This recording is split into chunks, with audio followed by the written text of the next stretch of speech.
that could clock in wind speeds of 70 miles an hour rather than, while we still have it, that winds are a little bit more manageable, if you will. Areas like Orange County seeing big improvements out towards the IE, a little gusty in areas across our local mountain communities like Big Bear. We continue to remain dry. Relative humidity levels a range of 8 to 12%, and unfortunately that continues to create dry vegetation, and that is what's fueling the fire, at least at this hour. So we have been talking about wind-driven fire, which we all witnessed yesterday, just creating massive destruction across the fire zone, but now the winds have backed down. It's now the fuel, and we have plentiful fuel out there for those fires to consume. Here's a look at our wind futurecast as we make our approach. Currently very light, and that does apply to areas along the corridor. The 15 yesterday was blasting with wind speeds of 60, 70 plus miles an hour. Indian Truck Trail at one point gusts up to 86 miles an hour. We actually moved some of those gusts of up to even 90 miles an hour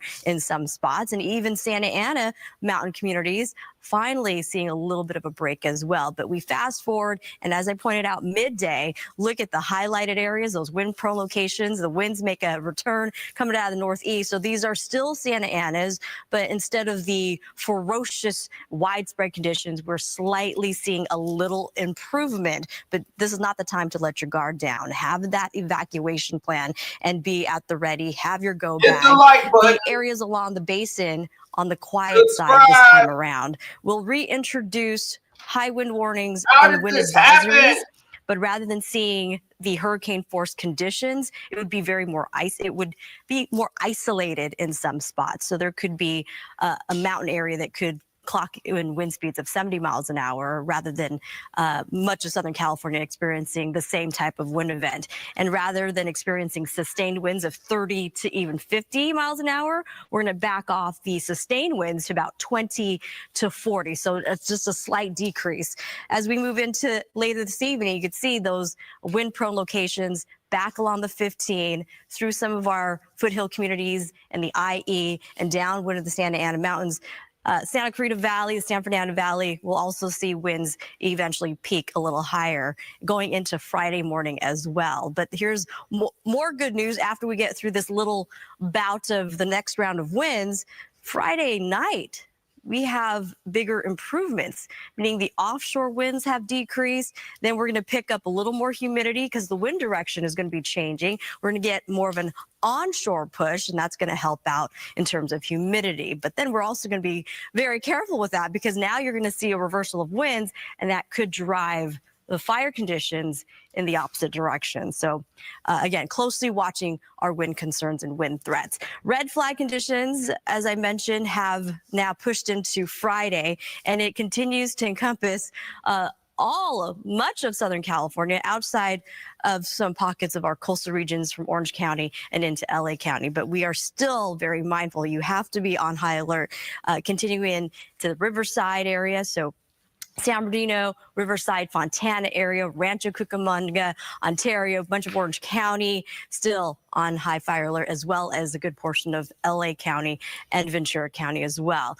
Yesterday, I was pointing out the water vapor. There was that area of low pressure that was very well defined. And the backside of that low was driving and helping force those winds, those really strong winds going offshore. And the area of high pressure was also very well defined and amplified. Much of that has now backed off, but we're now still seeing the ridge influencing our conditions and a hint of that area of low, but it's going to slowly start to track away. We're not out of the fire danger. We still have the potential for, unfortunately, if a new fire were to start, it could also become very aggressive, and extreme fire behavior is still possible once those winds come back. Power outages are still likely, and travel, especially that time frame I just pointed out, midday and into this evening, could be pretty difficult, as well as those crosswinds make a return.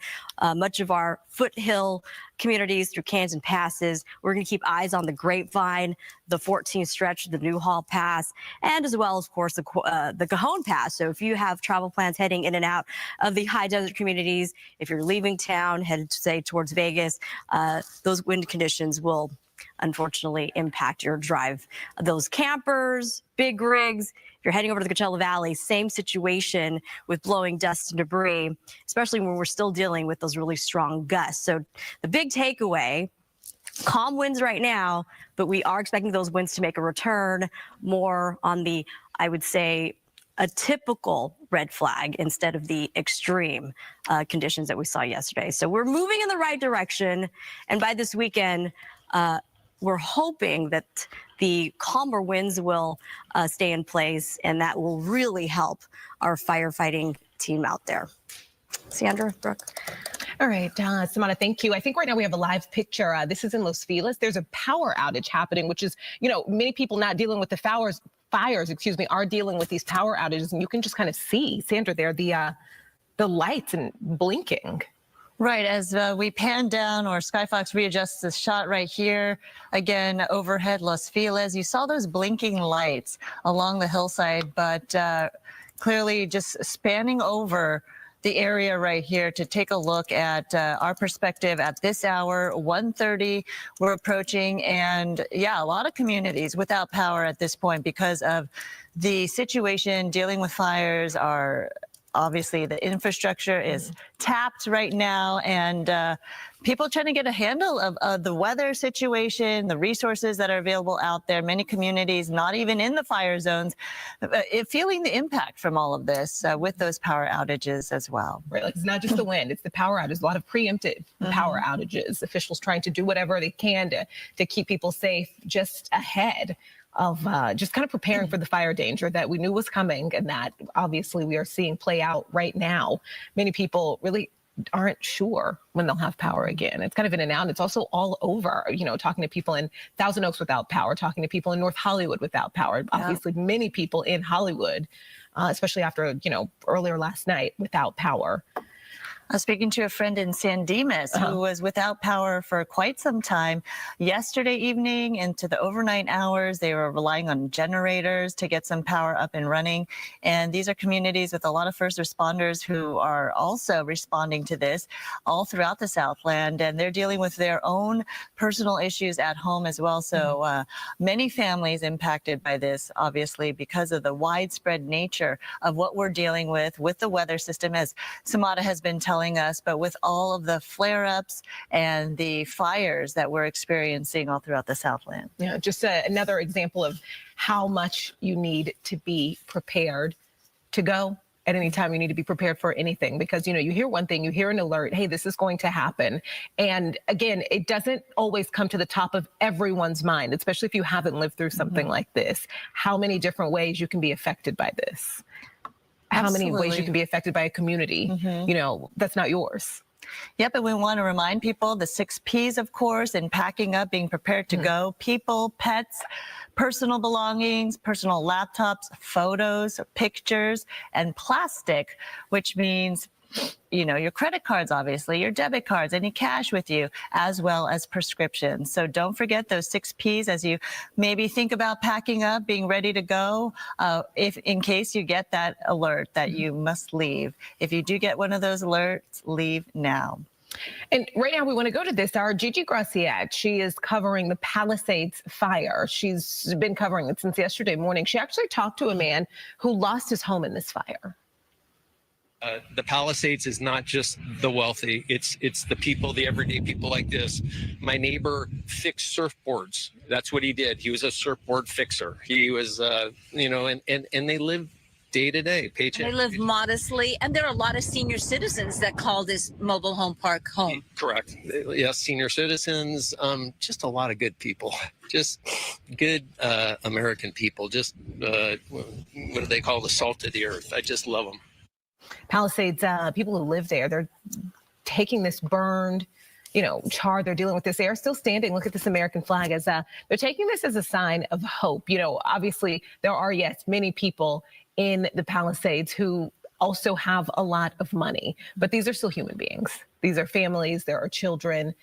The impact of losing your home and like this, it just can't be overstated. Everybody matters. And as he was mentioning, yeah, it doesn't matter how much your home is worth. It is a home to somebody. And he was saying that the misconception is that only the wealthy live in this area. But for him and the community there, it is a place where they call home, and living paycheck to paycheck. Clearly, this is going to be a really hard hit in terms of what it does to their livelihoods and their lives. We're taking a live look right now, though, at 133. This is the Palisades fire, continues to burn. Thankfully, we do have a little reprieve from the winds right now, but clearly things can change at a moment's notice. And just you saying that it's, 1:33, it is now Thursday morning, 1:33. We've been watching this community burn since 11 a.m. Tuesday. That's right. 10:30 it broke out on Tuesday morning. So what an incredible couple of days for so many of us as we've been watching this, and the turn of events, hour by hour definitely changes as we give you updates on the acreages that have been burning, and also the multiple fires now that we're dealing with throughout the area. But speaking of the Palisades fires, we take a live look right now in the Palisades. A particular devastating are the celebrity homes we've been talking about. A lot of celebrities living in the community there. Page 6 reporting Paris Hilton, Heidi Montag, Spencer Pratt, Leighton Meester, Adam Brody, Anna Faris, Miles Teller, Eugene Levy, Anthony Hopkins, Billy Crystal, Tom Hanks, and Rita Wilson, John Goodman. They are among the celebrities, the Hollywood stars, who have lost their homes. And many of them shared emotional messages on social media, expressing heartbreak over the loss of cherished memories, just like anyone else who have lost everything. Others, like Ben Affleck, Mandy Moore, Mark Hamill, they were forced to evacuate as well. Celebrities like Ricki Lake and Sandra Lee described their homes as heaven on earth and perfection, now all reduced to ashes. And if you've been following Jamie Lee Curtis on her social media, she's been posting a lot of the devastation she's seeing. She's speaking out about these devastating wildfires in the Pacific Palisades. And she shared this video on social media that her family is safe, she says, but many of her friends may lose their homes. And Curtis described the situation as terrifying and expressed gratitude to first responders and firefighters and neighbors helping one another. She urged everyone to stay safe and support one another and let first responders do their work, because this is a situation where obviously when people were evacuating, we saw all those cars backed up. It was really tough to get out of the community. And she's saying that people need to pray, regardless of their beliefs, for those who are impacted. Jamie also sharing this, that a church in the Palisades where she got sober 25 years ago is now gone. She's describing it as a place of comfort, hosting baptisms, weddings, funerals, and helping countless people reclaim their lives through sobriety. She also mentioned the women's club in the area where she connected with others on their sober journeys. It's no longer there. And really, she was just touring the Palisades and posting all of these pictures on her social media. It's really heartbreaking to see all the devastation. And despite all these losses, though, Curtis expressed hope, saying, "We will persevere." Yeah, look at this. A really important, well-loved Malibu landmark is gone. And this is Moon Shadows, iconic oceanfront restaurant. It's been open since 1966. We've been told it's been destroyed in the Palisades fire. And Sandra, that's not all, obviously. Yeah, it's known for its dining room that's perched over the water right there, as you're seeing. Some of the pictures that people have enjoyed staying here, dining here, enjoying the view. The restaurant had been a favorite for decades. And while representatives of Moon Shadow couldn't be reached, these videos are going viral to heartfelt tributes from fans mourning the loss. All these homes along this stretch just south of Dukes are gone. Firefighters continue to work here on PCH. Iconic restaurant Moon Shadow is gone. The Rosenthal Winery burned down. Topanga Motel has been burned down. That was Jeremy Lee Quinn who posted this video that has, gone viral. Employees, people who have long gone. They are sharing memories of the iconic spot. They called it a second home, a place for celebrations. One person actually said they visited weekly for years. Another talked about, recently ringing in the new year there. Many people are just kind of struggling to believe that, the loss of this cherished gathering place. Moon Shadows was more of a restaurant. It was a part of Malibu's identity, just obviously driving past it. Many people have, even if you've never gone, you've seen this building. That's right. It's always a landmark along PCH saying, okay, it's north of Moon Shadows, or south of Moon Shadows. Kind of gave directions based on that. And you definitely knew the area and knew that iconic landmark. We want to go back to that live picture of the Palisades fire. Again, we've been talking about the fact that this has been burning for almost 2 full days. And to give you perspective of how much has burned, the Palisades fire right now is 17,234 acres in size. And giving, again, perspective to all this, the size of Manhattan in New York City is 14,604 acres. So the size of this Palisades fire is bigger than the size of Manhattan, New York. That's the enormity we're talking about. That's the size and scope we're talking about. And again, as we came on the air on Tuesday at 10:30, when it broke out as just a vegetation fire along the hillsides there in the Palisades, of 20 acres burned, and it has exploded into this devastation and this tragedy. So clearly, you get the sense of size here that we're talking about. For sure.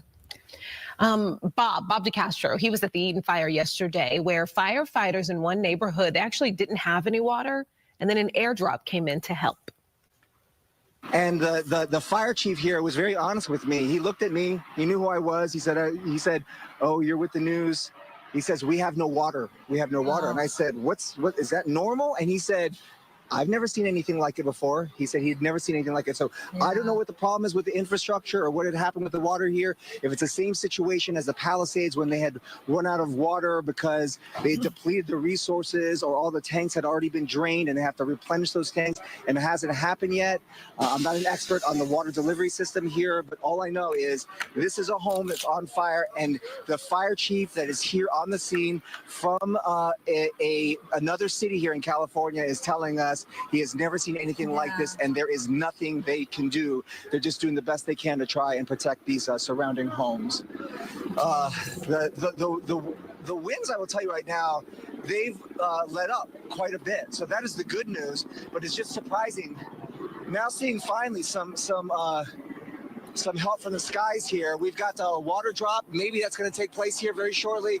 Come move to the side here, Carlos. You can see him over here. He's coming on this side. There he comes. This is from a water drop coming from LA County, right on top of this fire. You're going to watch it here live. There he is, right on top.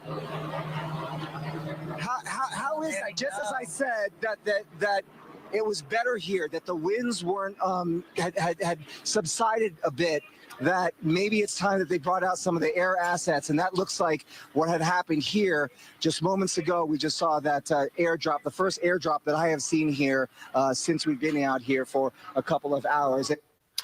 Just talking about those airdrops, you even heard the excitement in Bob's voice. You may not be dealing with this personally. You may not be impacted. Your home may not be impacted personally, but I think that everybody is pulling for everybody. I saw people talking about, watching these airdrops happen live and cheering them on like they're watching a basketball game, just because everyone wants this to be over. Absolutely. And unfortunately, I was on live and watching that happen with Bob, and the airdrop was successful, on target, hit that house, but then it's not enough. Right. And they were tapped out of water with the ground crew right there. They had neighbors in the house next to them pulling buckets of water from a swimming pool to try to douse those flames. So clearly a lot of frustrated emotions out there, high emotions as well, and definitely a scary situation when you know that the first responders are dealing with a limited resource like water that they definitely need for this. So during our extensive coverage, though, we want to show you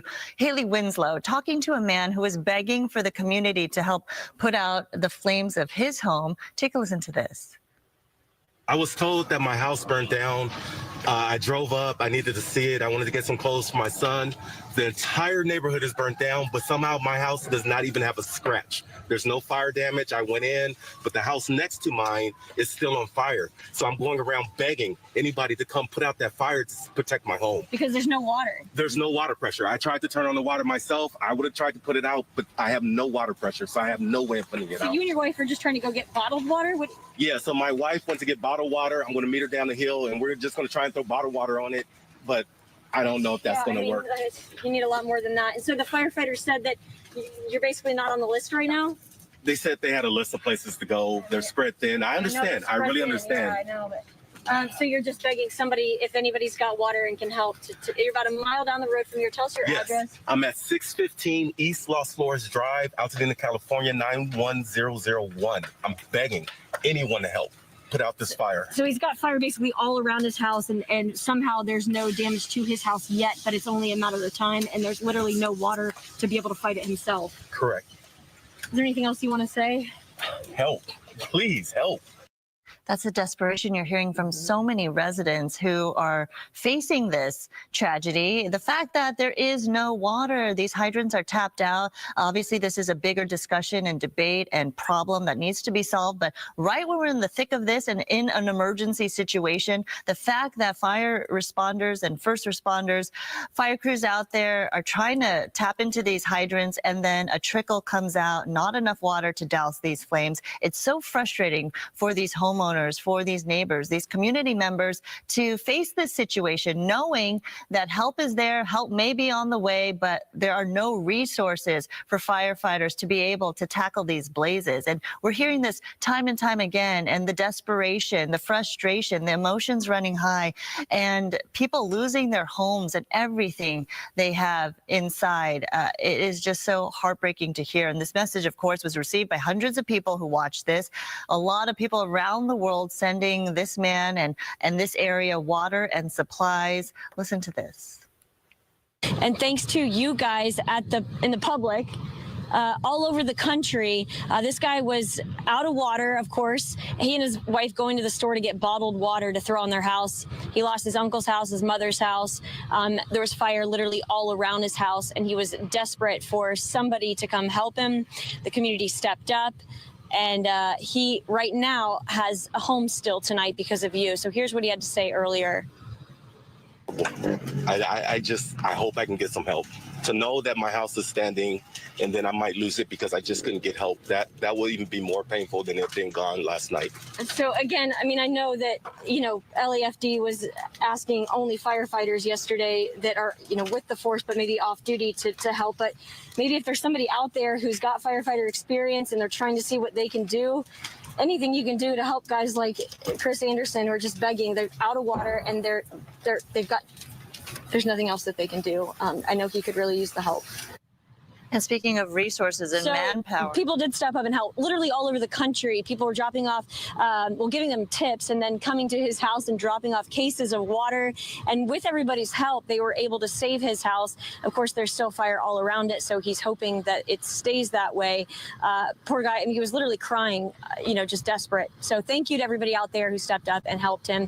the desperation of trying to put out a house fire with bottles of water. That's like throwing teaspoons of water on a raging fire. But somehow, as Haley mentioned, that his house is standing and is okay, and it was unaffected by the fire. But speaking of resources and all hands on deck with the call out from LA Fire to have any active duty firefighter or volunteer to come in, step up and help out in all this, the Clark County Fire Department and the Las Vegas Fire Department, they sent a 24-member strike team of 5 engines here to California. Just one example of the many surrounding areas bringing in the resources, volunteering to help our situation.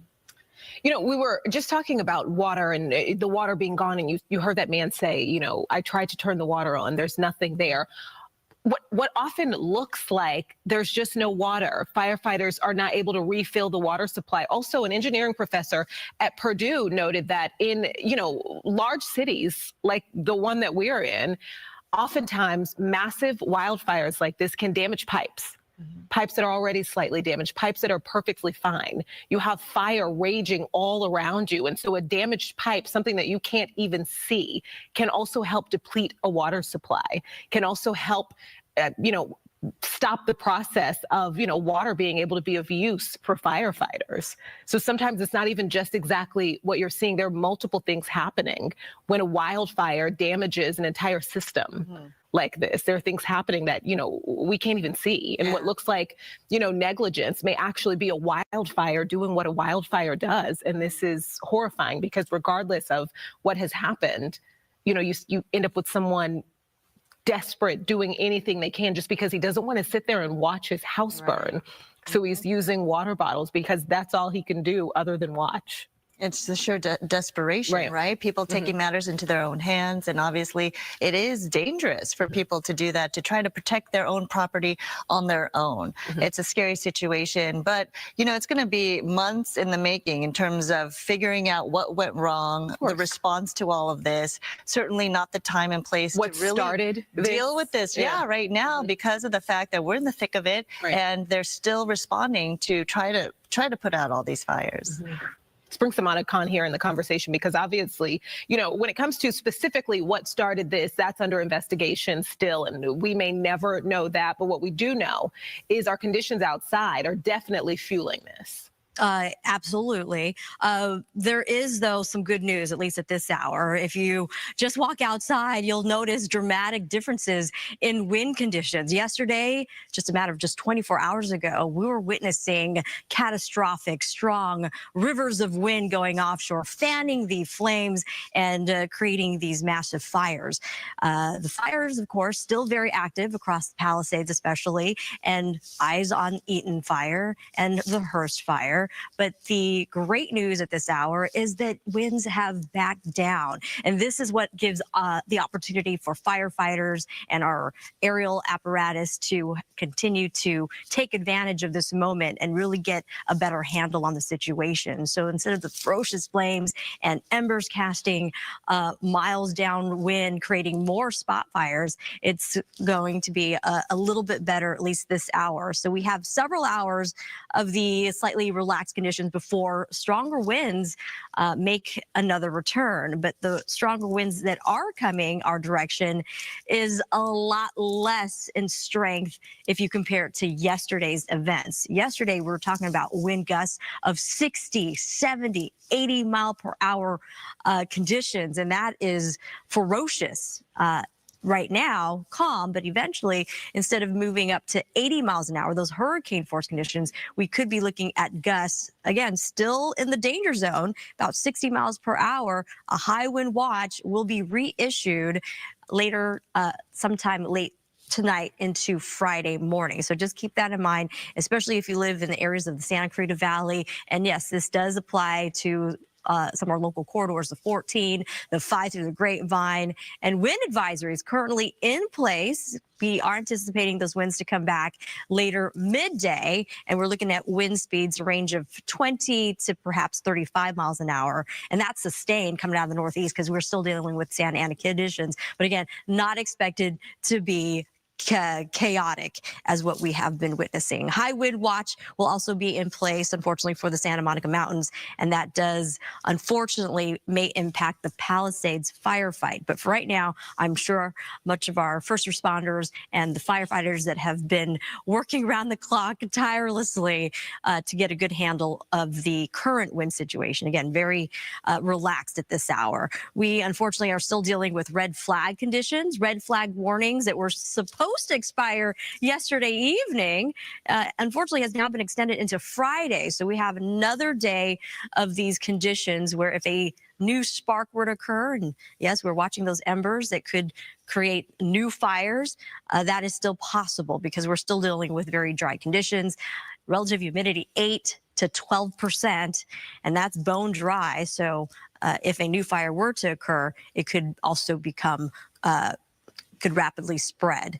And we're also dealing with those winds that are expected to make a return, and the two combined, of course, leading to these conditions. And it's widespread. We're talking about back to Ventura County, much of LA County, the San Gabriel Valley, the Inland Empire communities out towards Orange County. So just about anywhere across Southern California, a fire could be likely. We are looking at some improvement for our coastal areas of LA County and pushing out to Orange County, out of the red flag zone, just due to the slightly higher humidity levels. We have been very dry, speaking of bone dry conditions, since the beginning of the water year. Just trace amounts of rain for October, 14 1/100ths of inch of rain for November, December, and into January. Barely there in terms of rainfall accumulation. And unfortunately, that continues to add to these hazardous conditions. And that has unfortunately led to what we have been seeing across Southern California with the dry vegetation. So any new fire that has been sparked, there's a couple of elements in place. We have the winds that could drive the fire. We have a lot of the dry chaparral that adds fuel for that fire to continue to grow. And we also have topography. We've been seeing some of these major fires occur in those hilly locations, our mountain areas. And as we have chatted and addressed many times over, that fires can create its own weather system, especially when we're dealing with a lot of intense heat that continues to rise. A lot of that cooler air rises, filling in that gap, and that creates chaotic winds. And we've also seen the potential for fire tornadoes in some of those spots, and that creates embers, and those winds that are created by the chaotic conditions spread the embers in various unpredictable conditions. So that's what the type of conditions that our firefighters are working with. The winds, the dry fuels, and the topography, all very difficult conditions when we're dealing with red flag weather. Current winds, taking a look right now, we've got calm. This is a sight for sore eyes. We've got numbers, a range of 3 to 7 miles an hour. Much of the basin also on the calm side, light winds across Long Beach at this hour. And you'll notice that we're still dealing with the offshore flow out towards the Inland Empire communities. And that what is unfortunately continuing to keep us on the dry side. No rain in the forecast, at least not this week. We're keeping our fingers crossed because we do need that added moisture. But there is a glimpse of improvement, should I say. Instead of the offshore winds that dries us out, we're going to get more of an onshore push, and I'll show you that momentarily. And that's what's going to help increase our humidity levels. We're not going to be as dry, so our fire weather will slowly start to improve. Here's a look at the futurecast. So these highlighted areas, just very light winds. Yesterday, if you recall, much of our map was highlighted in those contours, that indication where the strongest winds are blowing. And right now, it's really at the top of our mountain areas like the Santa Ana Mountains, pretty quiet through the Cajon Pass. And we make our approach even into the midday hour, much of the basin quiet as well. But you'll notice that the glow of the contours are back. The wind speeds, as I pointed out earlier, the range sustained 20 to 35 miles an hour will make a return. A wind advisory, as I mentioned, will stay in place through about Friday. For the wind-prone areas where winds descend and due to compressional heating, it not just dries us up, but keeps our temperatures more on the mild side. Going into tonight, those very same spots, hot spots for wind conditions, and those are the areas, unfortunately, where the fires are currently burning. Friday morning, we'll back off just slightly for some locations, but it's highly variable. There will be some spots that could see winds tick up a little bit, and there will be also areas where winds will stay more consistently on the lighter side. We may be seeing major improvements by Friday night, and it's all based on the upper levels of the atmosphere. Yesterday, we had that area of low pressure. The backside of that low offered upper level support, and the dynamics in place is what drove those chaotic winds. Now we're seeing big improvements even up there in the upper levels of the atmosphere. We'll take advantage right now of the calm winds. Sandra, Brooke. I just want to thank you. LA County Sheriff Robert Luna announced deputies arrested 2 people yesterday for allegedly looting homes of victims of the Eden fire. He had this message for anyone looking to prey on fire victims. So if you are thinking about coming into any of these areas to steal from our residents, I'm going to tell you something. You're going to be caught, you're going to be arrested, and you're going to be prosecuted. Don't do that. Stay out of these areas. It's only for emergency workers and people who live there. All right, so stern warning right there. And, you know, it's really sad. I was actually thinking about this yesterday. We saw some beautiful pictures, some of our photographers out just documenting this, and some firefighters doing what they can to pull out what are obviously family heirlooms, really important things that they can save just while trying to, you know, put out fires. And my first thought was, oh, my goodness, I hope no one steals those things. Yeah. And it's just sad that that even comes to mind. But obviously, it's warranted. Just on that note, new District Attorney Nathan Hochman also let it known that you will be prosecuted to the fullest extent of the law, anybody who is looking to prey on the victims of these fires. That's right. And I know a lot of people looking for information out there in the impacted areas. So here are some apps that you can use to keep yourself updated with the very latest information about the wildfires and all those evacuation orders and the centers if you need relief. So first, go to the Fox Local app. We have live coverage for you and bring you the very latest information from all the news conferences, from officials to live pictures of the fires as well. And next is the Watch Duty app. This is a nonprofit run app to help you navigate the fires ravaging the area, all the fires in the vicinity. It gives you updates on the fires that are near you, the acreage, the evacuation notices, and evacuation centers if you need to evacuate. Another resource app you can use is the Genesis app. It also gives you the latest information on the fires and the evacuation centers as well. Yeah.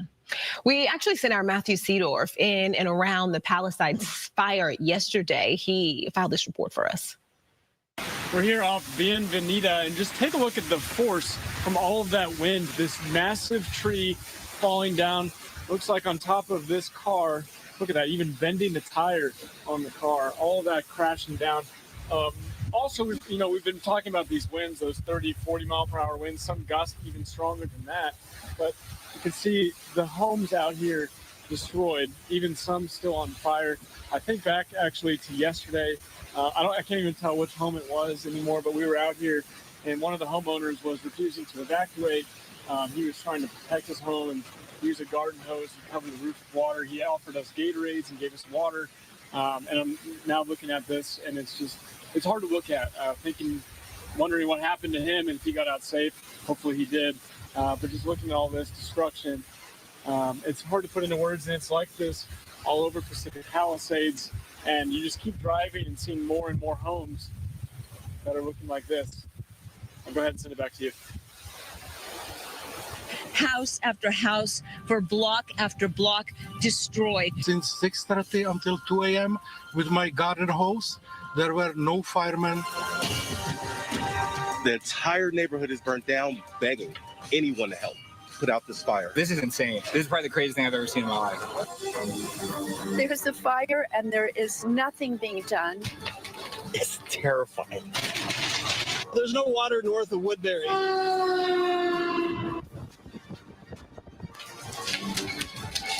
Everything in this neighborhood, Altadena is not existing right now.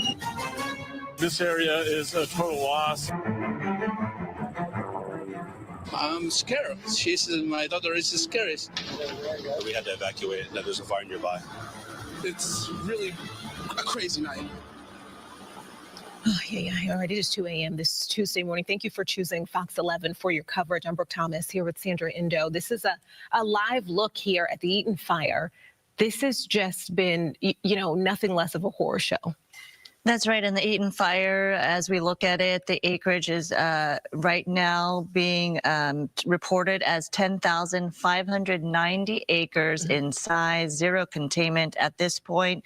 There are a number of night flying helicopters responding to the Eaton fire at this moment. A third air attack has been requested, a third night flying helicopter now en route. So certainly the firefighting continues in the overnight hours, despite the darkness, despite the stillness. stillness of the night in comparison to what we've seen in terms of the wind gusts. There's a little reprieve, so it helps with the aerial attacks and the assessments that are going on with the work that they're doing from the sky. So certainly, hopefully getting some progress being made on that as the winds die down a little bit at this point. There's an evacuation center that's been set up for victims of the Palisades fire. You can go to the Westwood Recreation Center, all evacuees. It's on 1350 South Sepulveda Boulevard. There's another evacuation center I want to let you know about. That's open at the Dream Center in Los Angeles. There are also 2 evacuation centers for livestock and larger animals. You can go to Pierce College at 6201 Winnetka Avenue in Woodland Hills, or the Los Angeles Equestrian Center at 480 Riverside Drive in Burbank. Any smaller pets like cats and dogs, those can be taken to the LA County Animal Shelter at 29525 Agora Road in Agora. And all of this extreme fire danger, of course, means LA Unified Schools will be closed today. And officials say flames destroyed parts of some of the schools, including Palisades Charter High School. The 63-year-old school was featured in the movie Grease, if you remember that. LA Unified officials say Marquez Charter Elementary is also severely damaged. Other school closures to tell you about this morning. All Glendale Unified School districts are closed, district schools there. Child care operations and district offices will also be closed for the rest of the week due to the Eaton fire. Arcadia schools will be closed today, and Pasadena Unified also closed for the rest of the week. Yeah, and on that note, we're talking about so much of what people are dealing with and how much harm is being caused by these wildfires. There is help out there right now, and I just want to go through a couple of things, immediate help, especially thinking about the fact that schools are closed. When you're dealing with not knowing if your home is there, we talked about people who right now only have the clothes on their backs, and then all of a sudden, they've got 4 little kids at home, and adults need a little bit of space to try and take care of some important things that I actually saw. I was sent this little kitchen academy in Century City. They're offering free classes, and it may seem, simple, you're not thinking about a cooking class, but really the purpose of this is giving parents some hours where their kids are safe in a safe environment so that they can take care of adult things and not have to worry about their children. They're actually doing that today at 4 p.m., tomorrow at 9 a.m., and January 11th at 12:30 p.m. You can sign up for those classes online. And again, those are free. Uber and Lyft offering free rides. Airbnb.org also providing free housing for people out there right now. Planet Fitness locations. I saw that. I thought it was really interesting. Right now, you do not have to be a member, but if you need to go in, you need to take a shower, you need to rest, you want to be inside, they're all around us. Anyone that's not being directly affected by the fire, any location, you can go in and just kind of get yourself cleaned up. They even have massage chairs for people. And they were saying it's a place where you can power up, charge your electronics, your phones. If you're without power, use their power lines. They're saying all their gyms are open. Yeah, so again, it's free. You do not have to be a member. They're doing that, I believe, until January 15th as of right now. So just stop in one if it's closer to you and you can take a shower, charge your phone, and just take a little bit of a rest.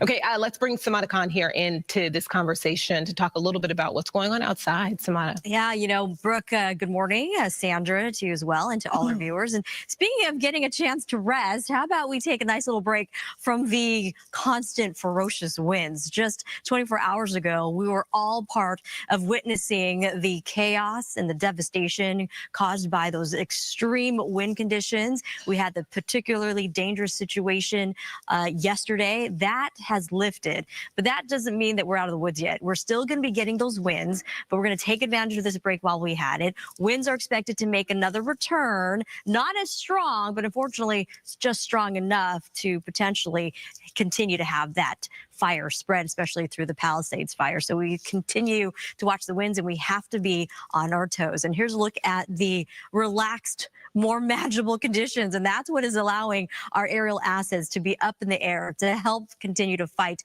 these local fires that are very active, not just for Pacific Palisades, but also the Eaton Canyon fire, the Hearst fire, and all the other active fires that are working right now. Current winds, 0.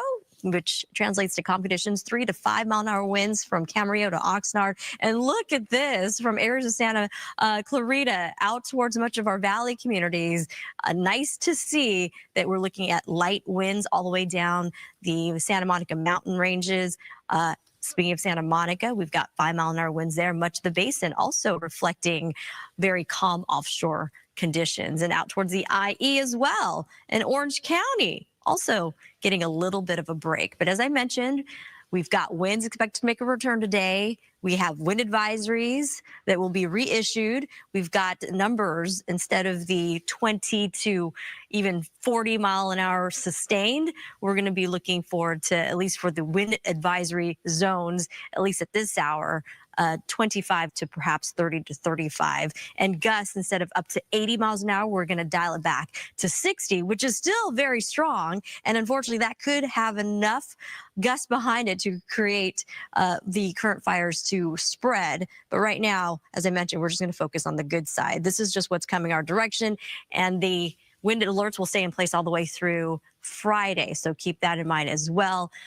Red flag conditions due to the gusty winds. We are still very bone dry. Relative humidity levels right around 8 to even 12%. And unfortunately, when you still have wind conditions that will come back, coupled with the dryness and a lot of dry vegetations, it unfortunately makes the perfect ingredients for new fires to potentially rapidly grow as well. And the red flag conditions, instead of expiring yesterday evening, we are now extending it to Friday. So we've got another day or so of this critical fire weather. And that it pertains to Ventura County, LA County, the Inland Empire communities, and out towards, yes, Orange County as well. And also a reminder, since we have this map up, if you're driving trailers, big rigs, campers, you want to continue to be extra cautious on the roadways, especially through our 5 corridor, through the Grapevine, out towards through the Cajon Pass, and even into the Coachella Valley along the San Gorgonio Pass. Taking a look at our wind future cast, as I mentioned,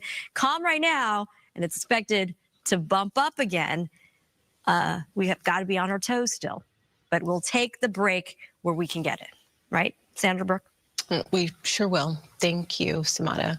Let's go to our own Gigi Graciette, who obviously covered this fire, this Palisades fire, for hours and hours yesterday. She's actually already 2:08 this morning on her way back to the same location this morning. Gigi, we have you on the phone here, right? Yes, good morning, Brooke. Good morning, everyone. We are on our way, and to sort of speak to what Samada said, we've made our way through the Santa Clarita Valley, through the San Fernando Valley. As we move into the west side, we are seeing and feeling no wind whatsoever, a much different scenario than what we saw yesterday, Brooke. Gigi, can you talk to me a little bit about, what you're seeing when how close are you right now?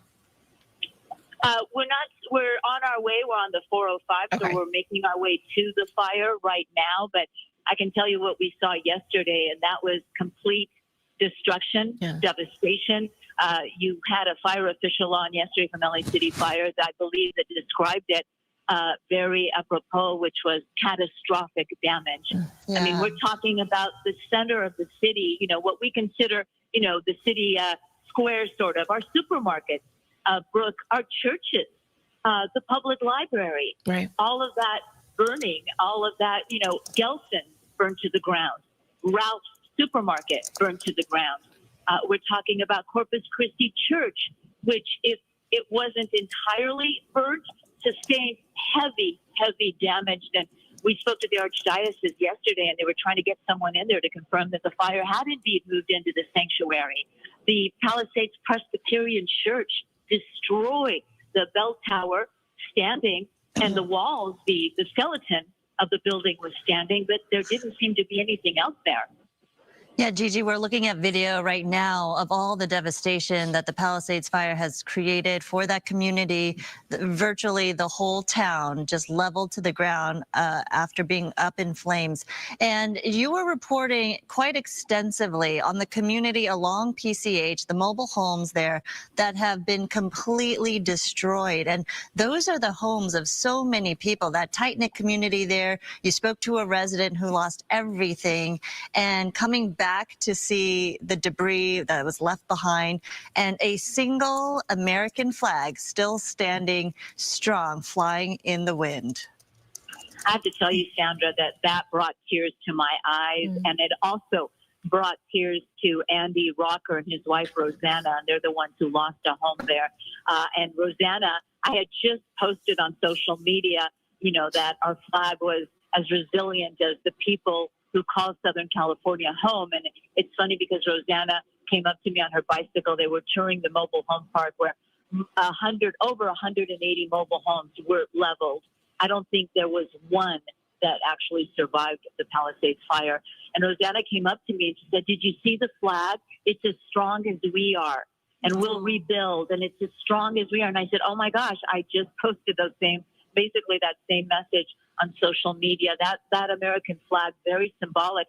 And we were on Positano, I believe, and there the homes were leveled, they were burned to the ground, and there stood an American flag just waving. It was amazing how those flags just survived such intense heat and flames. And just to think that this fire right now still 0% contained, that is still, almost 2 days later, it just makes my chest tight. We talk so much about how so much of this community is gone. The fire is still going, Gigi. And the damage assessment teams, Brooke, those are the people that will come in and they will physically walk block by block and log. They will log, has a home sustained smoke damage, has a home sustained damage, or a business, or is a home or a business totally destroyed. And we've spoken a lot about homes, and obviously our focus is there. But let's keep in mind our business owners. And we're not talking about, Chase Bank and Ralph, major conglomerates. We're talking about hallway cleaners that I saw burning yesterday, the small Thai restaurant on Sunset and PCH that was burning yesterday.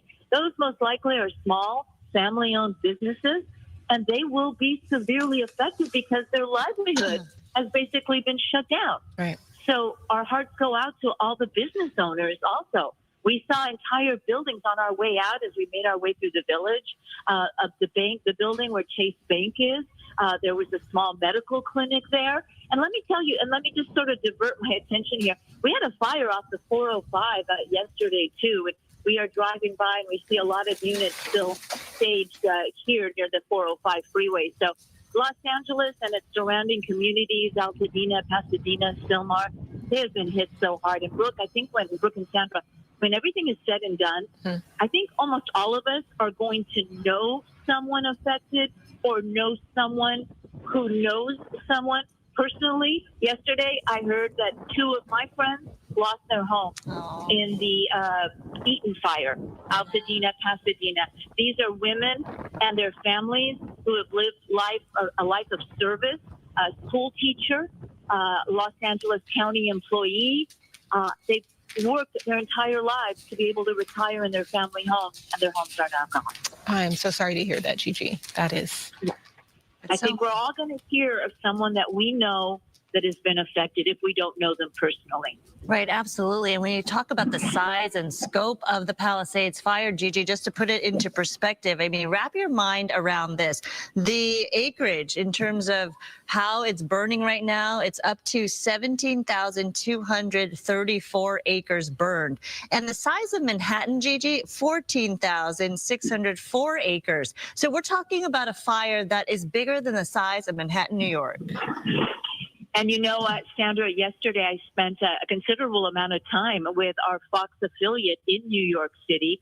Of course, New York and Los Angeles have a lot of ties, business ties, personal ties, and they had a very strong interest in what was happening here in Los Angeles. A lot of folks in New York really glued to their television sets watching what is happening here. Gigi, since, you were out there all day yesterday and you were able to see this, just firsthand, I saw something interesting, someone talking about, how typically when there's a wildfire in our area, they get calls from people around the country saying like, hey, we're checking on you. Are you okay? And not at all to say that wildfires aren't always, devastating. But I think sometimes so many people here feel like, you know what, we've dealt with this. I'll be okay. And he actually said, he tells people all the time, like, it's bad, but I'm going to be okay. It's not as bad as it looks like on TV. But now he's telling people it's even worse than you can tell on TV. What would you say to that? Brooke, I mean, it's like you're reading my text messages. Oh. those are exactly my text threads to friends in Pennsylvania, to friends in Central America, to friends in Florida, friends around the country, my family in Portugal that was watching our live coverage yesterday, our streaming coverage on the Fox app. I was telling them exactly what you just said. It is worse in person. Imagine driving for block after block after block where there are no houses standing. They have burned to the ground. These are entire communities. Other blocks, there is one home standing. I mean, can you imagine how that family feels? They're counting. I imagine they'll count their blessing. Their home was saved for some reason. I mean, we see this happen with fires all the time. They hopscotch because of the erratic winds. They will burn one house, the next house will be saved, and then all the other houses will be burnt to the ground. But imagine their remorse at now not having a single neighbor, their whole block just gone. Yeah. They're the only ones living there now. It is unimaginable. At times it looked like an earthquake had happened. I mean, we saw apartment buildings demolished and still burning. And we saw the frustration, Brooke and Sandra, in the firefighters' faces as they stood helplessly. Some of them didn't have water to put on the fire.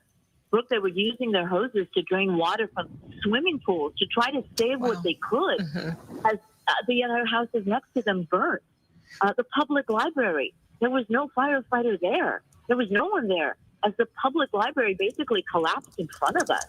The Corpus Christi Church, again, the Palisade Presbyterian Church. And for those wondering, the Lutheran Church appeared to be unaffected. Of course, we didn't go inside. We don't know if there's smoke damage. We don't know if there's any fire damage at the back. The Episcopal Church, St. Matthew's, there was huge concern in the Episcopal community. We paid a visit to the church. It appeared unscathed, although I later learned that 2 small structures on their property did burn to the ground, but the sanctuary appeared untouched. A lot of concern from folks who call the Palisades home or simply know people who live there or have families there. Yeah, you think about all the emotions that you're seeing, Gigi, and hearing from the residents there, the first responders that you're seeing on the ground, all the heightened emotions from frustration to desperation. We heard one man in the Eaton Canyon fire trying to ask for bottles of water to protect his home, and that's how he was going to try to keep these flames at bay because there was no water. And the frustration from residents who don't see any help around and they feel like they have to take matters into their own hands, to those first responders, as you were saying, the firefighters who are just frustrated to the point where they're trying to do their job, but they don't have the resources they need, and they can't fight these fires, and they're helpless. So we have seen and heard of story after story of these high emotions that are running throughout these communities, and you're seeing it firsthand and hearing from these people firsthand, Gigi.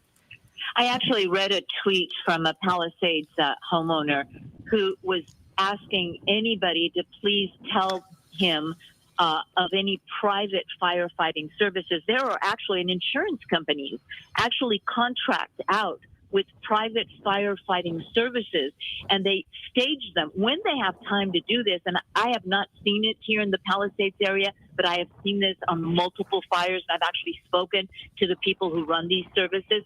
They will stage a water tender, a fire truck with water in the driveway of a home that's insured, and they've been contracted by the insurance company to protect that home. And I saw a tweet, a message, asking, please, does anybody know about private firefighting service? I will pay any amount of money to get someone to my house. There are no firefighters here.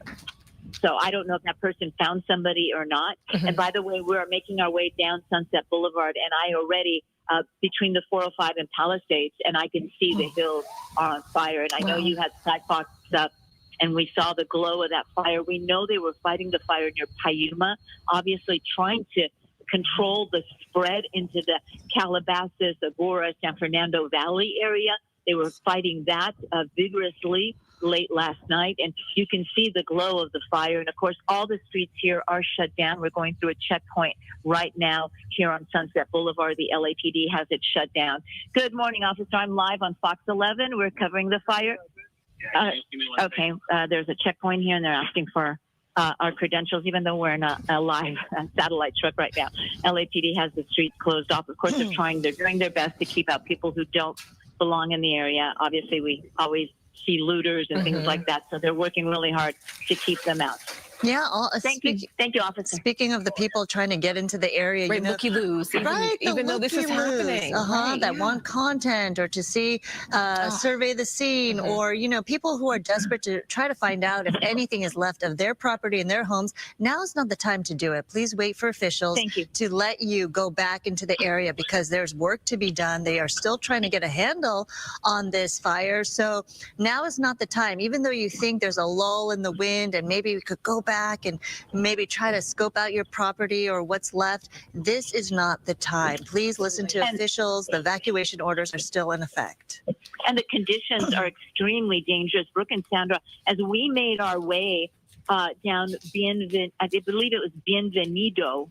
It was as we made our way to St. Matthew's Episcopal Church, the wires down. Oh my gosh, there were wires down everywhere. They were de-energized, luckily, and we were able to make our way very gingerly, very carefully. I'm with photographer Tony Butita. I think we're losing you there a little bit, Gigi. Through these fallen trees. All right. Sorry. Gigi Garcia, Gigi, can you hear us there? We're going to check back in with Gigi in a bit. That's also something that, you know, just on a good day in this area, the cell coverage is spotty. And so, as you can imagine, during a fire, during a wildfire, couple that with all the power outages and all the emergency response communications out there, it is difficult to get a signal out. So we'll check back in with her in a little bit. What a perspective, though. We're so lucky that we have Gigi Garcia. Truly, all our reporters out there, absolutely, and they've been spread out dealing and covering with these 5 major fires burning. We've had those reporters all across Southern California dealing with this and the conditions out there. They're masked up and they have goggles on, and they're still trying to get the very best perspective on these communities that have been impacted. Let's take a look at some of yesterday's coverage. It was kind of scary running around the homes and banging on people's doors in the middle of the night, just saying, hey, leave the homes. They were packing up, just putting all their valuables in it and taking off. Last night I was up till about 3. It's absolutely scary. Steve's pet store, it's gone. Foxes, gone. We've seen a lot of businesses on fire. I live in LA since 2010. I've never seen a fire like this before. This area is a total loss. There's no water north of Woodbury. The fire has grown. Be prepared, have your go bag, and immediately evacuate. There are so many homes that are in danger. How many more horses do you have? We have a couple we just let loose over there. We're trying to get as many as we can out. There's 12. Yeah, no, that's pretty loud up. When the wind's blowing and the embers are, I don't really know what to do. Everyone else, get your people in the back door. All Facebook, get everything out as we can, all right? We are losing a lot of homes. You heard a loud explosion. We've been talking about the winds, and you can see what they're doing with these embers.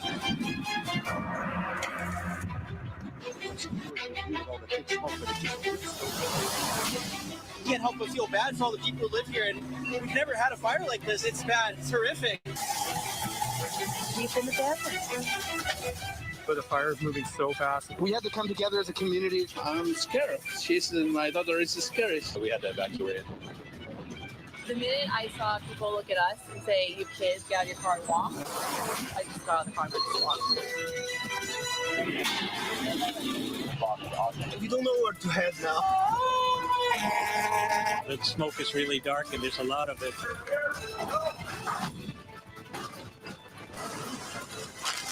Listen to these evacuation orders. We want people to lean forward, ready, set, go, and be ready.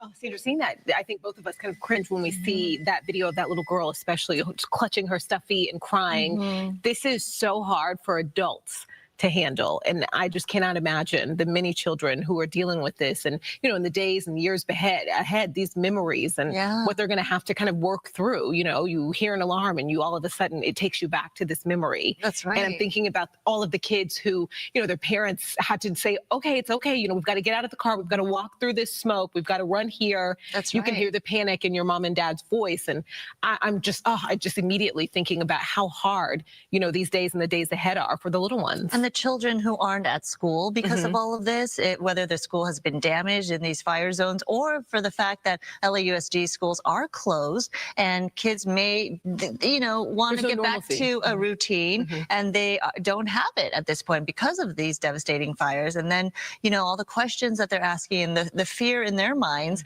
as a little child, will our house be okay? Right. Will I be okay? Will my school be okay? Will my friends be okay? So it definitely has an impact and a domino effect all throughout this area, whether you're in the fire zone or not, for these little children, especially, as you mentioned. I think we have Stu Mandel, I believe, live up in Skyfox. Stu, good morning. Talk to us. Where are you? What can you see?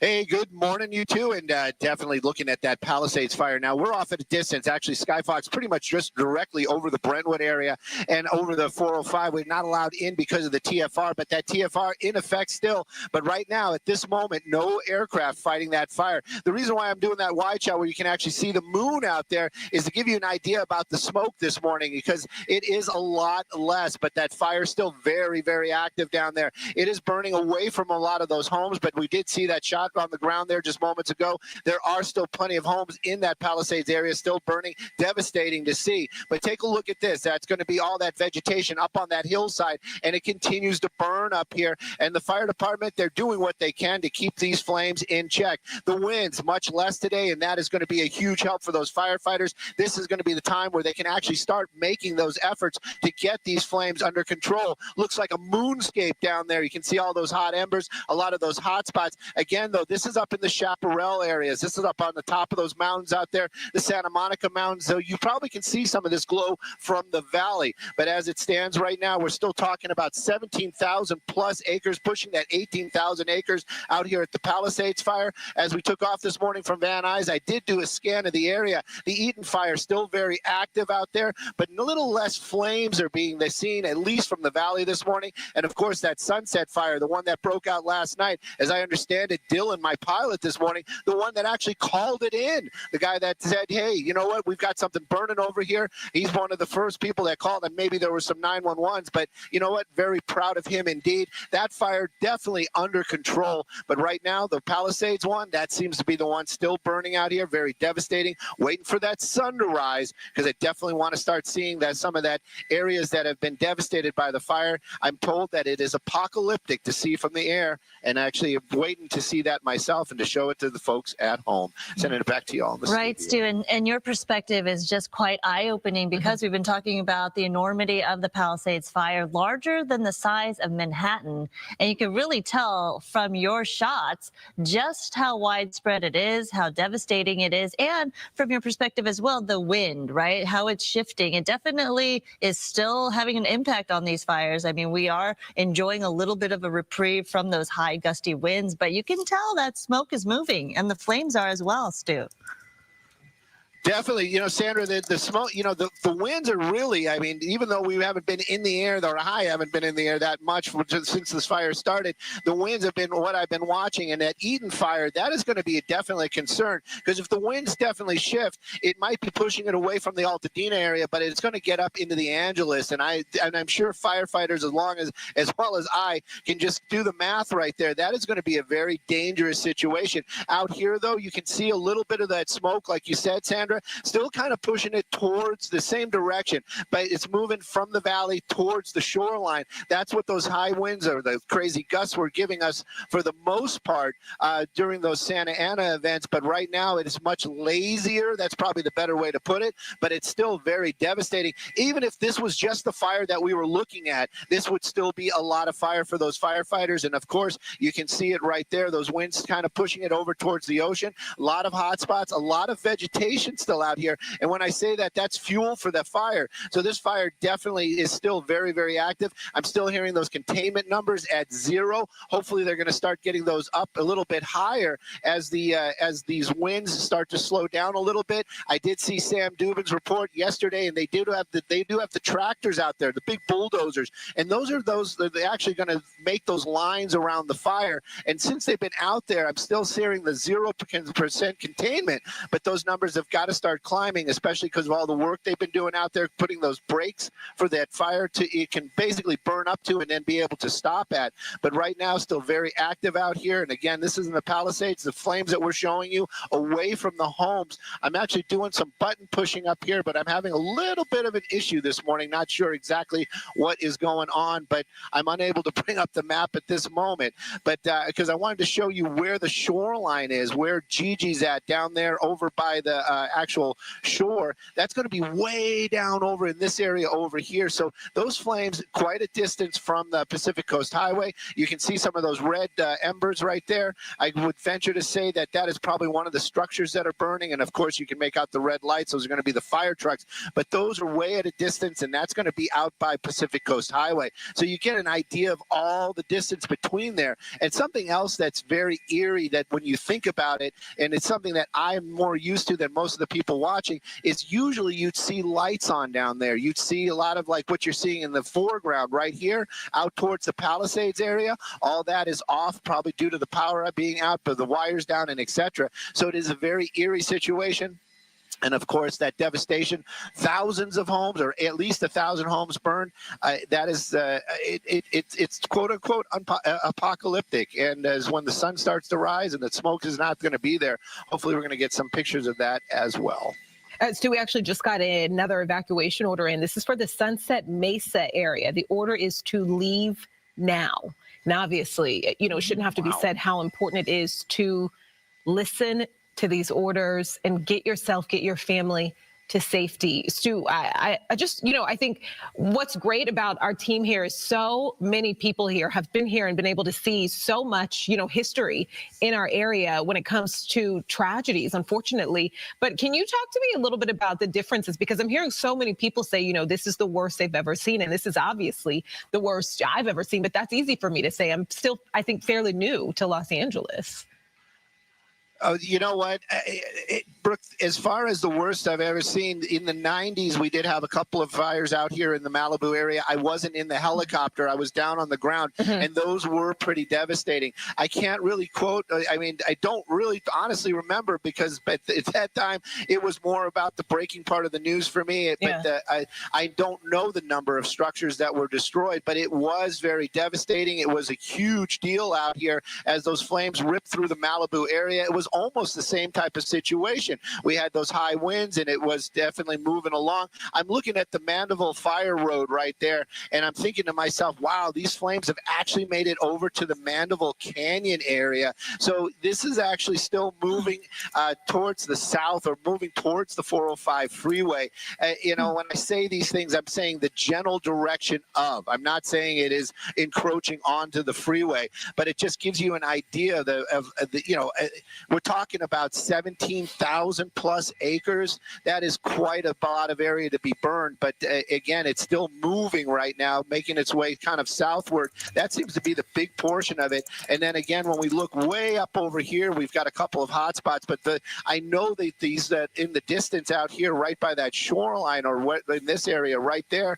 Oh no, that is going to be vegetation. That is not homes. So yeah, there's still a lot of active fire out there in the Palisades area. And as far as history goes, you know, we haven't seen something like this in a long time, and I've definitely never seen neighborhoods like that Palisades neighborhood just being completely wiped out. I have yet to see something like that in the Southern California area. Right. I mean, to give you perspective, just looking at the facts from the Woolsey fire, we're talking about 96,949 acres burned for that fire. Of course, that broke out in 2018, and 1,600 structures burned in that. But again, every fire has a different characteristic, a different personality. But the fact that there are so many fires burning right now, and they're pretty much big, enormous fires for those communities. But the fact that this one has leveled so many structures, and you know, we haven't even begun to start counting how many livelihoods and lives and homes have been lost, you know, and businesses. So clearly the impact is just very different fire to fire, and unfortunately this one, just as Stu has been mentioning, apocalyptic is the word that so many people are using after seeing all the damage left behind. you know, the other thing about it too is on the Woolsey fire, how long was that burning? And that took out 1,600 homes. How long has this one been burning? The Palisades. This is what, day 3 now? Day 3, right? And all those homes were wiped out almost within the first couple of hours, or 24 hours of that fire. And that is, I think, what the impact is, especially out here in the Palisades. Eaton Canyon, that's another one. We saw, you see the destruction out there, and also. Also, in both those situations, these flames weren't just in areas where there were homes. These flames moved into areas where there's commerce. The Palisades, the commons down there, like what I would call downtown Palisades, devastated. As far as I could see from the ground footage, almost leveled. And then we saw yesterday at Eaton Canyon almost that same type of situation where those flames were, yes, of course, they were in neighborhoods that were in with the trees, but those flames also, and those embers making their way into areas that were businesses, and all those businesses getting destroyed. Yeah, and these are the things, as far as the fires go in the southern Los Angeles area.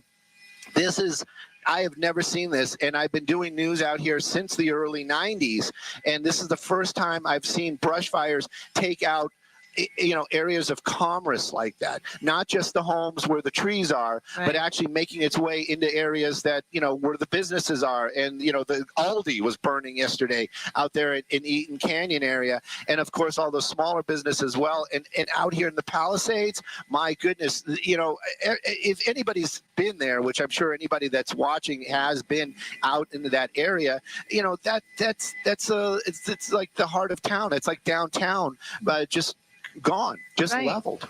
And we're taking a look at the fire. The Aldi's up in flames. This is the Eaton Canyon fire in Altadena.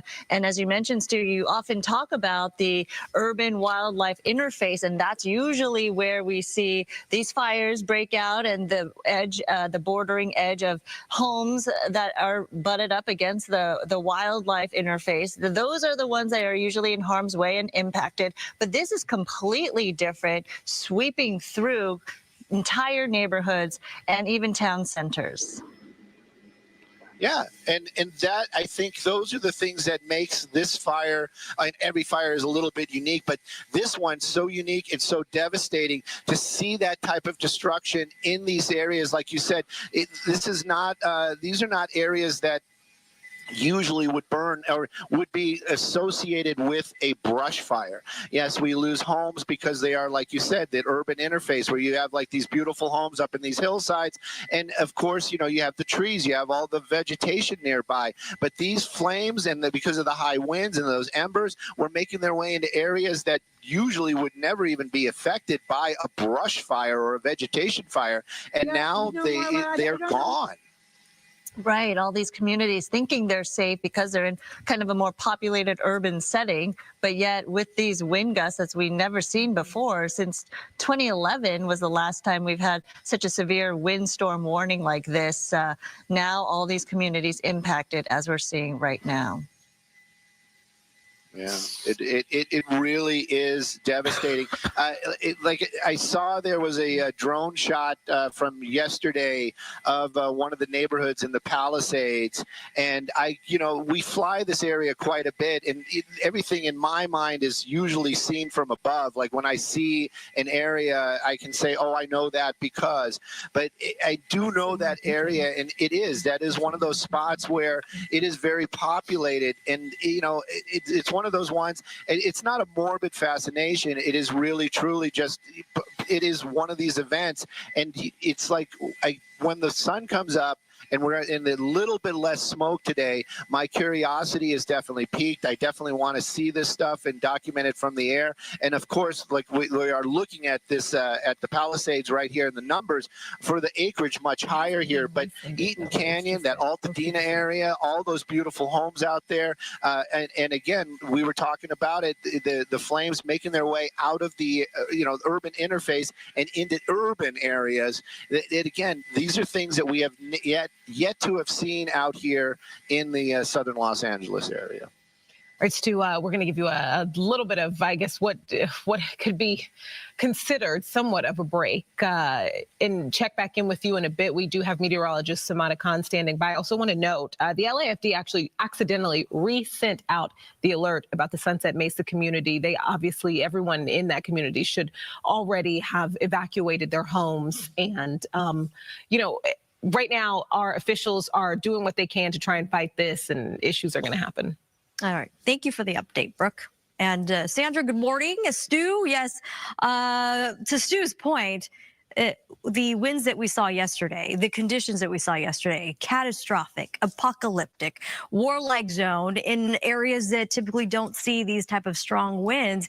And this is something that we have been on top of since the beginning of the week, that it could turn out to be a very life-threatening event, mass devastation due to those really strong winds. And that is the reason what triggers some of the wildfires that have been burning out of control, especially when we're dealing with hurricane force gusts, the range of 60 to 80 mile per hour winds. Sustained winds were a range of 30s, 40s, and even 50 miles an hour at times. And that just allowed the winds to be chaotic. And it really burned through some of those very vulnerable areas. Winds that were coming out of the northeast, pushing south and southwest. I do have some good news, at least at this early hour. We are taking a much deserved break from the winds, but it's only going to be a very short period of time before we are anticipating those winds to make a return. Not as strong, but unfortunately just strong enough to continue to fan those flames later midday and all the way through at least Friday. So keep that in mind. Here's a look at those winds to help calm the nerves just a little bit and have those firefighters really take advantage of this moment, tackle any hot spots, any new flare-ups. And to Stu's live picture, as you can see here in the corner of your screen, the smoke billowing up into the atmosphere. It's more of a vertical approach instead of the horizontal look at the smoke. And when you see the smoke coming out of the fires in a horizontal position, that just means that the winds are just out of control. Now, a little bit more on the tame side. A calm start. We're looking at 3-mile-an-hour winds through much of Ventura County, like Camarillo, out towards even Malibu Hills. We're relaxing those winds. Gigi, this morning, as we were chatting with her, she was also indicating the same conditions that she's witnessing. So an observed look at what's going on in the atmosphere. Beverly Hills, 10-mile-an-hour winds. But as we know, especially in those mountain communities where the fires are currently burning, unfortunately, they do make their own weather systems. When you have the heat that rises, cool air fills in behind it, and it creates these erratic wind conditions in the, again, peak tops of those mountain locations. And that could create more embers to be flown in all which direction. But for right now, at least the winds are more controllable. 5-mile-an-hour winds in Long Beach. We've got calmer conditions across the IE as well. And unfortunately, even the IE will be going through another round of winds. The National Weather Service actually reissued a high wind warning that will be in place at 6 o'clock this morning for the Inland Empire communities, and I'll show you that momentarily. In the meantime, 24-hour, big difference. Yesterday, those really powerful gusts. Today, at this hour, calm, but eventually we're going to be seeing gusts not at 80-plus miles an hour, but more like at 60 miles per hour. You can see these wind alerts widespread still, but mostly pertaining to Ventura County and LA County, where sustained winds could still be right around 25 to higher levels at times. That's a great shot, by the way, that Stu and our Skyfox crew is offering us. And that's a shot of the moon, the waxing gibbous, about 80% of the moon being illuminated at this hour, and then all that smoke that is in the atmosphere. The light is being scattered, and it's showing us even the moon has a kind of an orange glow. Here's the look at the high wind warning coming out of the northeast, 25 to 35 miles per hour. This is what I just touched on. It is being reissued for these locations beginning at 6 a.m. this morning, and that's in advance of the midday winds that will be approaching, and that stays in effect through about tomorrow morning. This applies to Riverside, San Bernardino, Rancho Cucamonga, Fontana, all the way out south towards Temecula, Lake Elsinore, and it does apply apply to all our local roads in that region. The 15, if you've got travel plans, especially those trailers, the campers, if you're heading through the Cajon Pass, be extra cautious. Perhaps, as we have been chatting about yesterday, rearrange your travel plans. And this does also apply to areas of the Banning Pass, the San Antonio Pass, heading in the Palm Springs stretch. If you're heading into San Diego, you'll be met with similar conditions. A quick check of our wind futurecast. The break now, but here you go. We're going to see those highlighted contours make a return. The brightly lit areas are going to be where the winds are going to be the most strongest. And unfortunately, that is areas near the Pacific Palisades, Santa Monica Mountains there. As you can see, areas of the Santa Clarita Valley out towards the IE. And this reflects kind of the same type of story that the wind advisories and high wind warnings are indicating. It won't be until Friday night before we finally get the real break that we deserve across Southern California. But we are still in red flag conditions. Any new fires that are to pop up could unfortunately rapidly grow and spread. So we obviously have to continue to be on our toes at this hour. Back to you, too.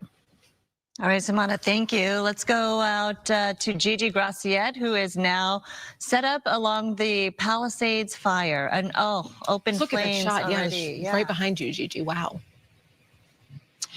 I'm on Toyopa Drive, and this is going to go down as one of the hardest hit neighborhoods in this fire, because yesterday I drove all of this and it was house after house after block of houses burned to the ground. We're on the 800 block, not far from Drummond, if you're familiar with this neighborhood. And what you're seeing is an open flame. We believe that possibly that might be a gas line, and that is why it is burning so strongly. But what I want to show you is next to it, you see the fire continue to smolder in different spots. I mean, I count at least 6, 7 different areas where the fire is smoldering, and that is very dangerous should the wind pick up. We had a little wind gust just a couple of seconds before we went on live.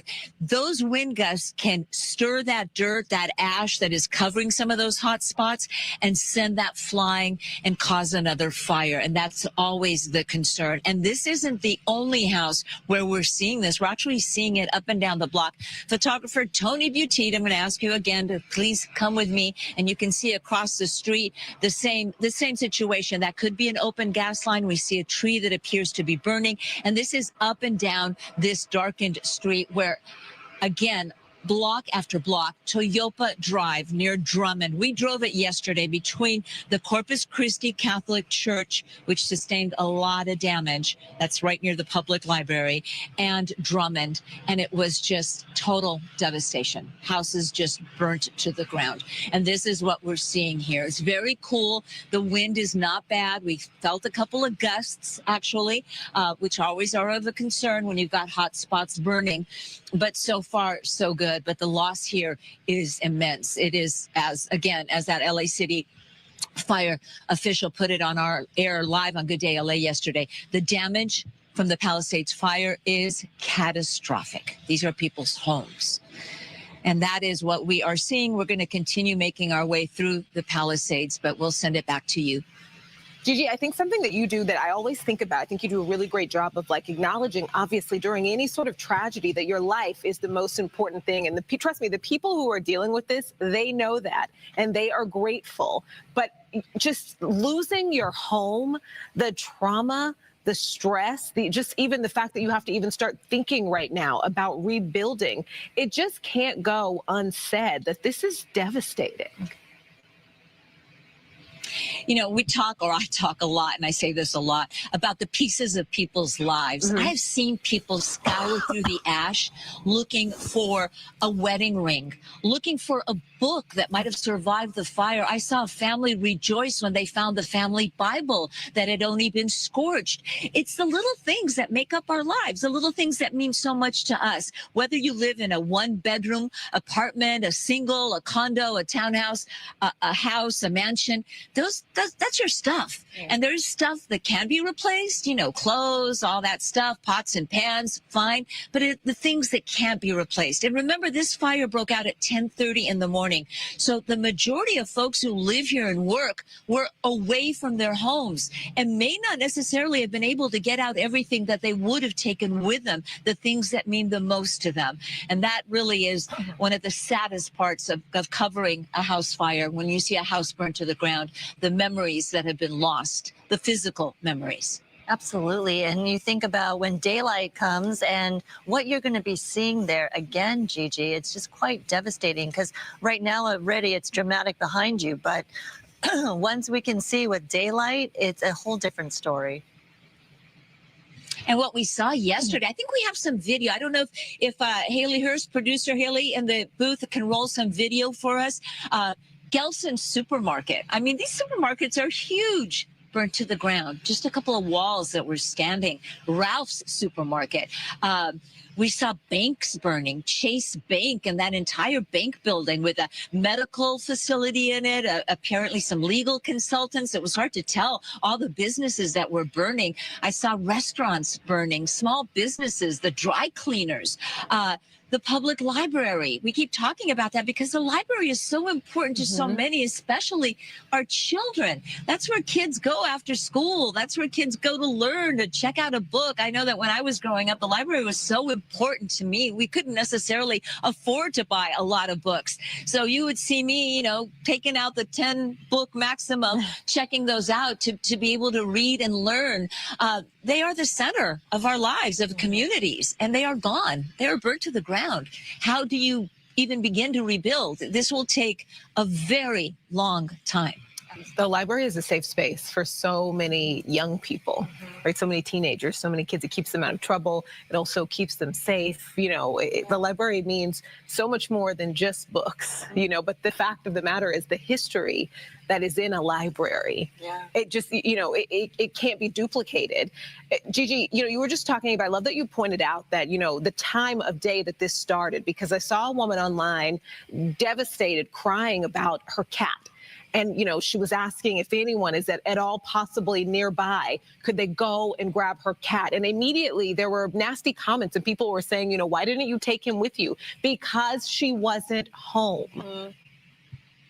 Exactly. 10:30 in the morning. A lot of, you know, working folks have left for the day. A lot of moms have dropped off their kids at school and have gone to run errands if they're not working right away. So a lot of people weren't home. That's why we saw all those people trying to get in to Pacific Palisades. The people who abandoned their vehicles, they were desperate to get in, to get out. They just left their cars because they weren't moving and they needed to get home, to get their pets, to get family members. Christy Fajardo, our reporter, interviewed a lady who was desperate to get in to see her dad, who's in his late 70s and had a slight dementia, and she needed to get him. And she was struggling because, you know, obviously, like they asked us for identification at a police checkpoint, they were asking her, well, where's your ID, you know, that shows you live in this area? Well, she doesn't live in this area, but her dad does. Thankfully, Christy reported that police worked with that woman and were able to get her in to get her father out.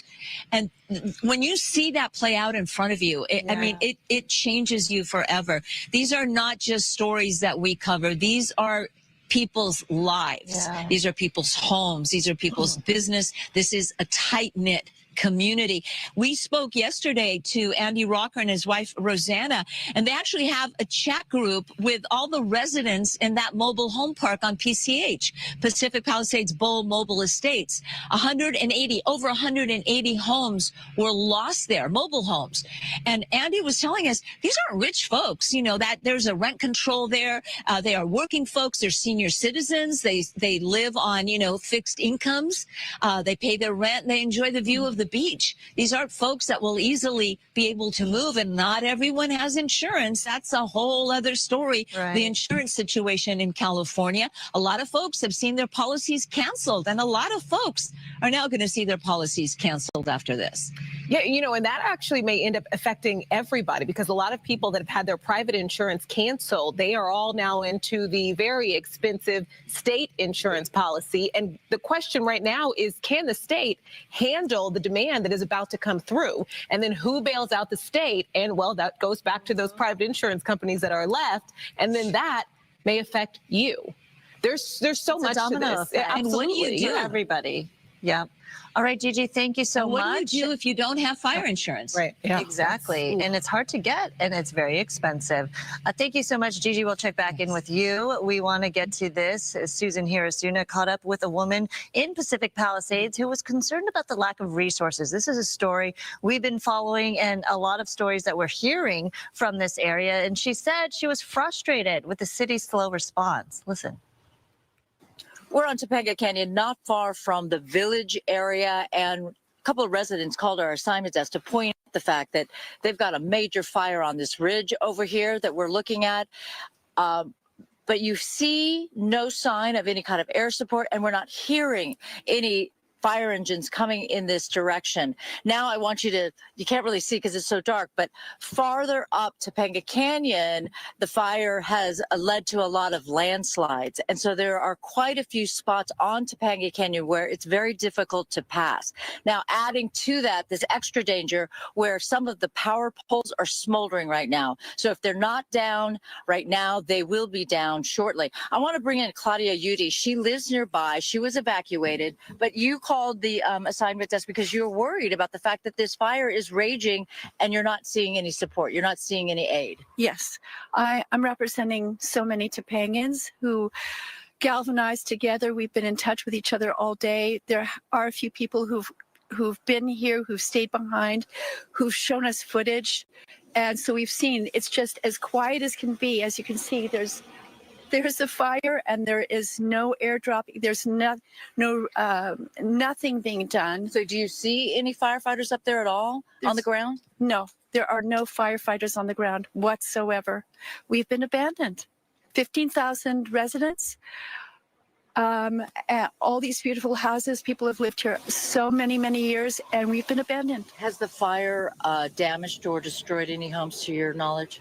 Absolutely. I have friends who live up Tuna, so on the other side. So there's this ridge, and then there's the other ridge. Sadly, people who've lived here for decades, their homes have been completely burnt down. Yeah, exactly. No help. No help. So Claudia, what do you want to do? I mean, at this point, I think the resources are stretched very thin.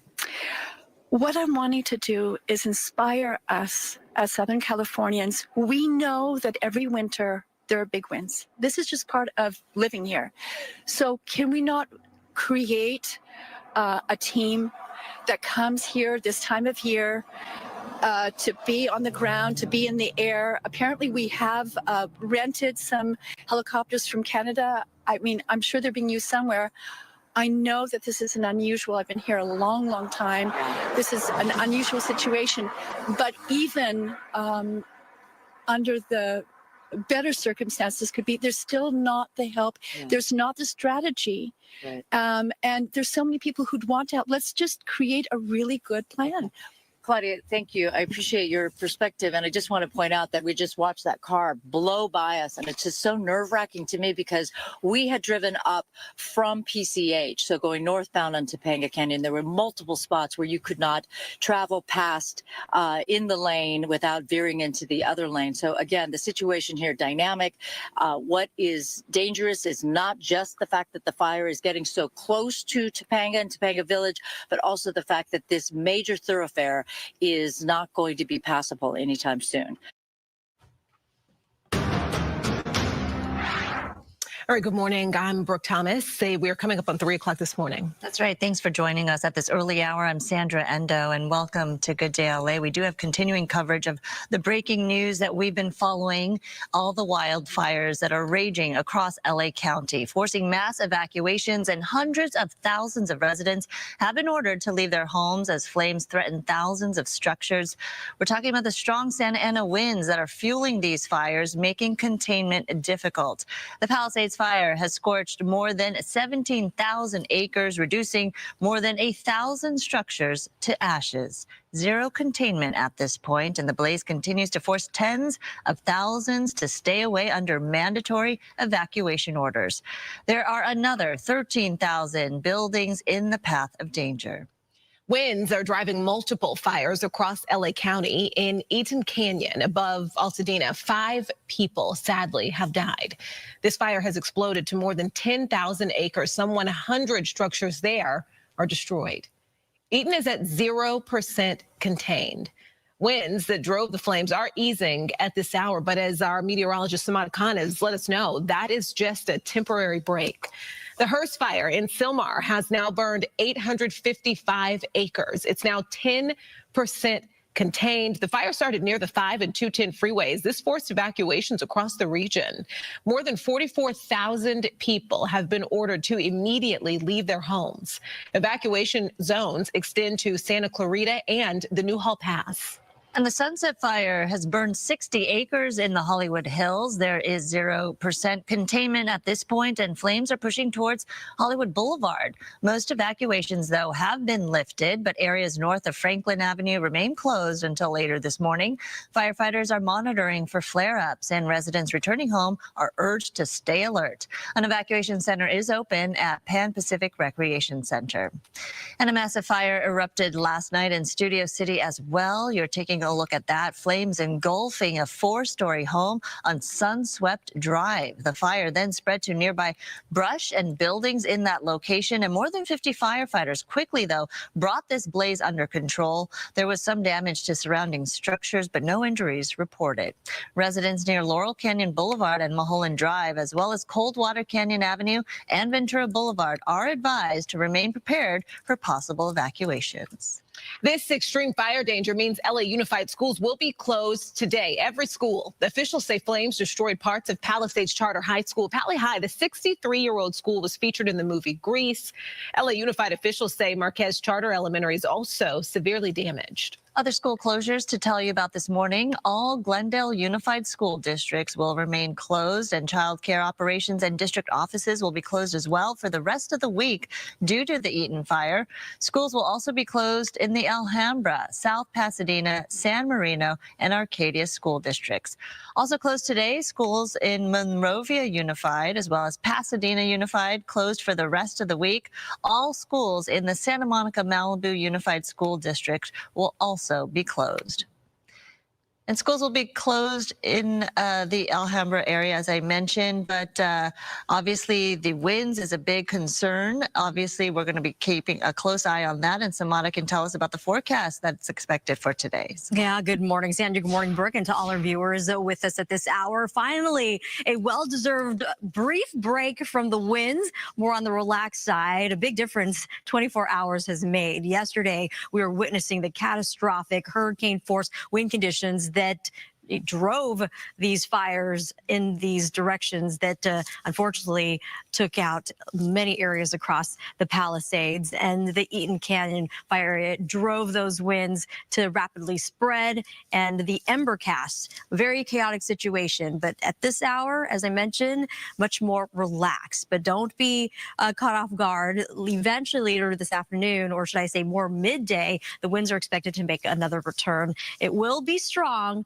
but not as strong. So you still have to be mindful of your surroundings and keep on top of any new evacuation orders, as the latest winds could drive another round of major fire conditions. We've got Ventura County right now to Camarillo. Yes, on the lighter side, 7-mile-an-hour winds in some spots. Beverly Hills only about 10 miles an hour or so. Much of the basin on the calm side as well. Light winds.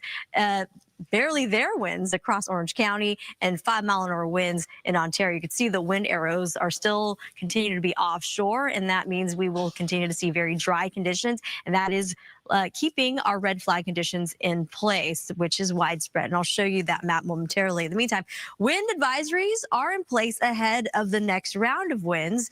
We're looking at gusts to 60 miles an hour rather than the 70 to 80 plus that we were witnessing yesterday at this time. Sustained winds on the way will be right around 25 miles an hour and slightly greater. And this does incorporate areas in Santa Cruz Valley. So please, a heads up and be extra cautious out there across much of the San Fernando Valley, as well as the San Gabriel Valley. And that also applies to Covina, out towards the Santa Monica Mountains as well. Those descending winds continue to be a problem. High wind warnings is being reissued by the National Weather Service. This is for the Inland Empire communities. So it really depends on your location. Areas of San Bernardino, Fontana, Ontario, Crestline, some of our local mountain areas will be seeing gusts 65 miles an hour or more.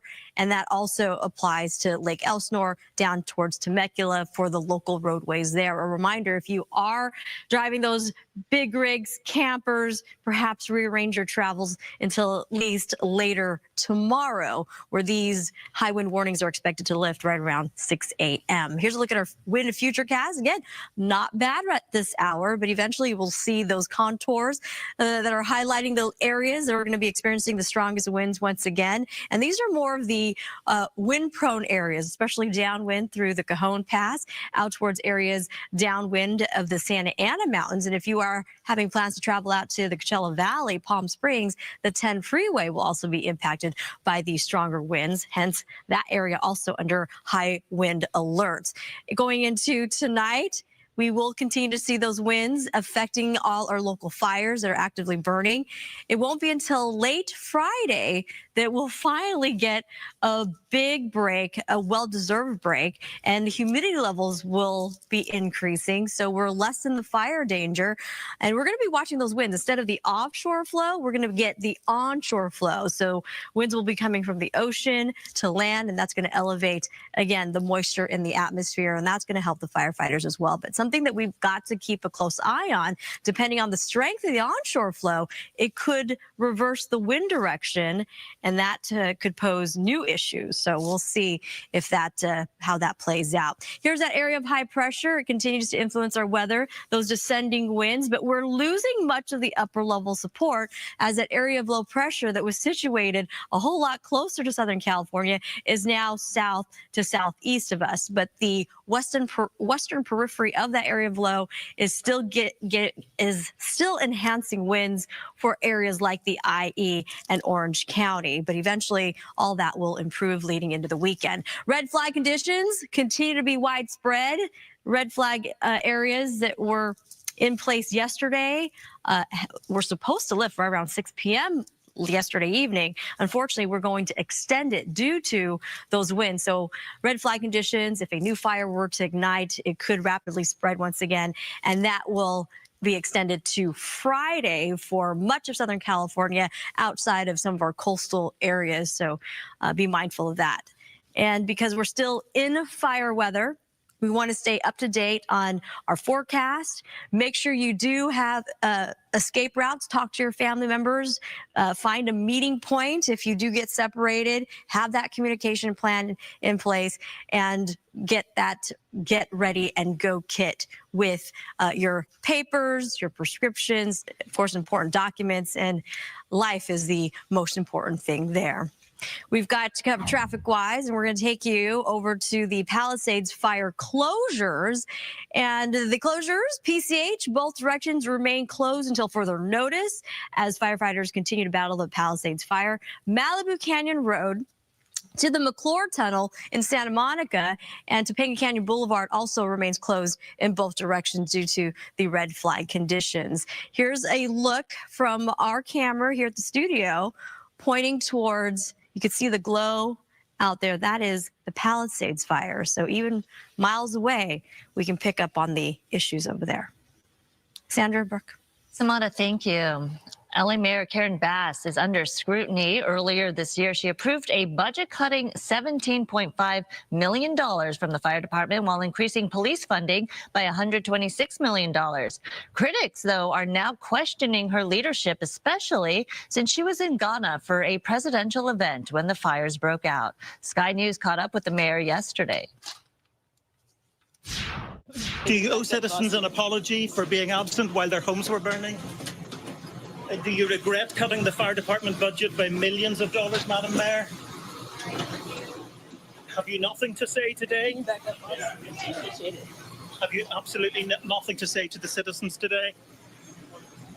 Elon Musk says that you're utterly incompetent. Are you considering your position? Madam Mayor, have you absolutely nothing to say to the citizens today who are dealing with this disaster?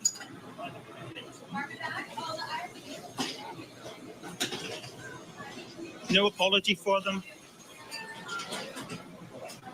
Do you think you should have been visiting Ghana while this was unfolding back home? So Mayor Bass returned yesterday after going viral, after refusing to answer questions from Sky News. And last night, Mayor Bass, though, did hold a press conference. Is going to be an effort of all of us coming together, and we have to resist any effort to pull us apart. In terms of my flight home, I was on a military flight, as I mentioned, which allowed me to be in constant communication. I was on the phone, on the plane, almost every hour of the flight. So although I was not physically here, I was in contact with many of the individuals that are standing here throughout the entire time. When my flight landed, immediately went to the fire zone and saw what happened in Pacific Palisades. And that answers the question as to when she decided to come back and how quickly she was able to get back at that point. I do think, just even looking online and talking to many people do still have that initial question of why did she go, knowing that we had this warning of the winds and the fire danger. And I think, there's hope that there will be an answer to come, soon from that. Let's toss up to Stu Mundell in Sky Fox, I believe, over the Palisades fire, Stu. Yep, Brooke, we are still here over the Palisades fire, and we're keeping an eye on those big flames that are moving up away from the homes, but up into that heavy chaparral and vegetation area, and that is where what we're looking at right there. Now, it definitely is a different picture from what we were seeing in the past couple of days. The wind's much lighter. The smoke kind of lazily moving out towards the west, and that is exactly what firefighters have been hoping for quite some time, a break from that high winds. Is it going to be the perfect situation for them to put this fire out quickly? Well, maybe not quite that, but it is definitely going to be a lot better than it has been in the last couple of days. Right now, these flames, you can see them, and there are some homes in the bottom part of the picture. I'm going to push in right there, but that's kind of a little bit of an optical illusion. And when I say a little bit, we were using the tech here in Skybox to take a look and get some distances from this home right here to these flames that we're seeing. That's about a mile's worth of distance right there, which is a good distance for the firefighters. But if you're living in that home, believe me, you don't want to see that in your windows anywhere nearby. Now, the flames are definitely moving their way away from the Palisades, coming more westward. And when I say getting close to, I'm going to get a little bit of a wider shot here. You can see the 405 freeway in that shot. It is quite a distance away. That's going to be the, I believe, Getty Center right there in the center. So that gives you some landmarks out here. But these flames definitely still moving. As far as the firefight goes, I am sure there are boots on the ground, and those guys doing a lot of tough work. Those dozers are out there cutting those lines that they're talking about are really what those containment numbers are going to be coming from as soon as they start tallying those up. But as far as aerial firefight, right now, I'm not putting them down. These guys are working hard. They're doing what they can. We actually see one LA City firefighter helicopter doing a couple of drops out here. When they do those drops, they seem to be very effective. Sending it back to you all in the studio. All right, Stu, thank you. LA County Sheriff Robert Luna has a message for anyone looking to prey on fire victims. So if you are thinking about coming into any of these areas to steal from our residents, I'm going to tell you something. You're going to be caught, you're going to be arrested, and you're going to be prosecuted. Don't do that. Stay out of these areas. It's only for emergency workers and people who live there. LA District Attorney Nathan Hochman also had this warning for looters. Both law enforcement and the DA's office, I want to send an unmistakably clear message to looters or anybody who thinks that they can prey on people who've endured these tragedies. We are going to arrest you, we are going to prosecute you, and we are going to punish you to the full extent of the law. So again, it's the tragedies that are going on right now are occupying our first responders. The firefighters have done a magnificent job in responding. Law enforcement has basically called in everybody. Detectives have been putting on uniforms. They've called in help from outside this county, and they are responding in force. But again, there will always be people who look at this as an opportunity to cheat others, to steal from others, to scam others. And I want them to understand that we will not be taking this lightly, that we will go after you. We will make sure that you understand that this will not be tolerated. Now, State Superintendent of Public Instruction Tony Thurmond is urging Californians to come together in support of fire-impacted students, families, educators, and school staff. Tax-deductible contributions can be made through the supplybank.org disaster relief fund to help provide, much-needed assistance. The latest figures show that 335 schools and more than 211,000 students are affected. For more information on this, we have a link on our website. We've made it easy for you on foxla.com. And in response to the ongoing wildfires, local Planet Fitness locations are offering anyone impacted by the fires, so first responders and residents, free access to showers. They can recharge there and relax. You can use their power supply, charge up your phones. No membership is required to take advantage of these services, which include the locker rooms there, again, showers, hydro massage loungers, Wi-Fi, and of course, those device charging stations. This is at any LA County location not impacted by the fires. And DoorDash has activated its severe weather protocol to pause operations in affected areas. DoorDash first suspended operations in impacted areas of Los Angeles and surrounding the Pacific Palisades area, including Santa Monica, Westwood, Brentwood, Calabasas, Pasadena, and surrounding areas. As conditions got worse, DoorDash suspended service in San Fernando, Santa Clarita, and Northridge, and will continue to adjust operations as necessary. We also have free rides from Uber and Lyft for impacted people. They're going to take you to any shelters if you need to get out and get there free. And then also, we were talking earlier, Little Kitchen Academy in Century City. They're offering free classes just so your kids can have something to do, be safe for the next 3 days. And so parents can, obviously people right now don't even have a second to take this in. They all of a sudden have to worry about insurance. They have to worry about rebuilding. And where to stay, where to go. Exactly. And sometimes you may need a break to be able to get a handle on all of that. And create some normalcy for your children, right? Because they don't know what's going on. They may be afraid and they don't have their friends around because they're not in school. So yeah, a little activity is great for them. And then according to Uber and Lyft, they are going to be providing those free trips to temporary shelters through January 15th. So you have some time to utilize those free rides. Yeah, glad that there's some help out there for our victims of these latest fires. Good morning, Sandra. Good morning, Brooke. Good morning, Samada. On that note, should we go into Gigi, Samada, just to talk a little bit about what she sees? She's live at the Palisades fire. Gigi. We're live at the Palisades branch of the public library, and we were here yesterday as this building was just collapsing in front of us. And take a look. There is so much damage. I'm using a flashlight just to be able to light things up, to be able to see. You can't make anything out. There you can see the sign, Public Library, and what once read Palisades Branch. This library was actually built under Mayor James Hahn back in 2002. That's when it was open. So it stood here for almost 23 years, and now everything is gone. You can't even make anything out. The roof has collapsed. You know, a public library is really the center of a community. We've been talking about this. This is where kids come after school. There's so many different activities. And I mean, the entire roof has collapsed and it's buried absolutely everything. And what's under the roof is just ash we saw. And there's so much debris.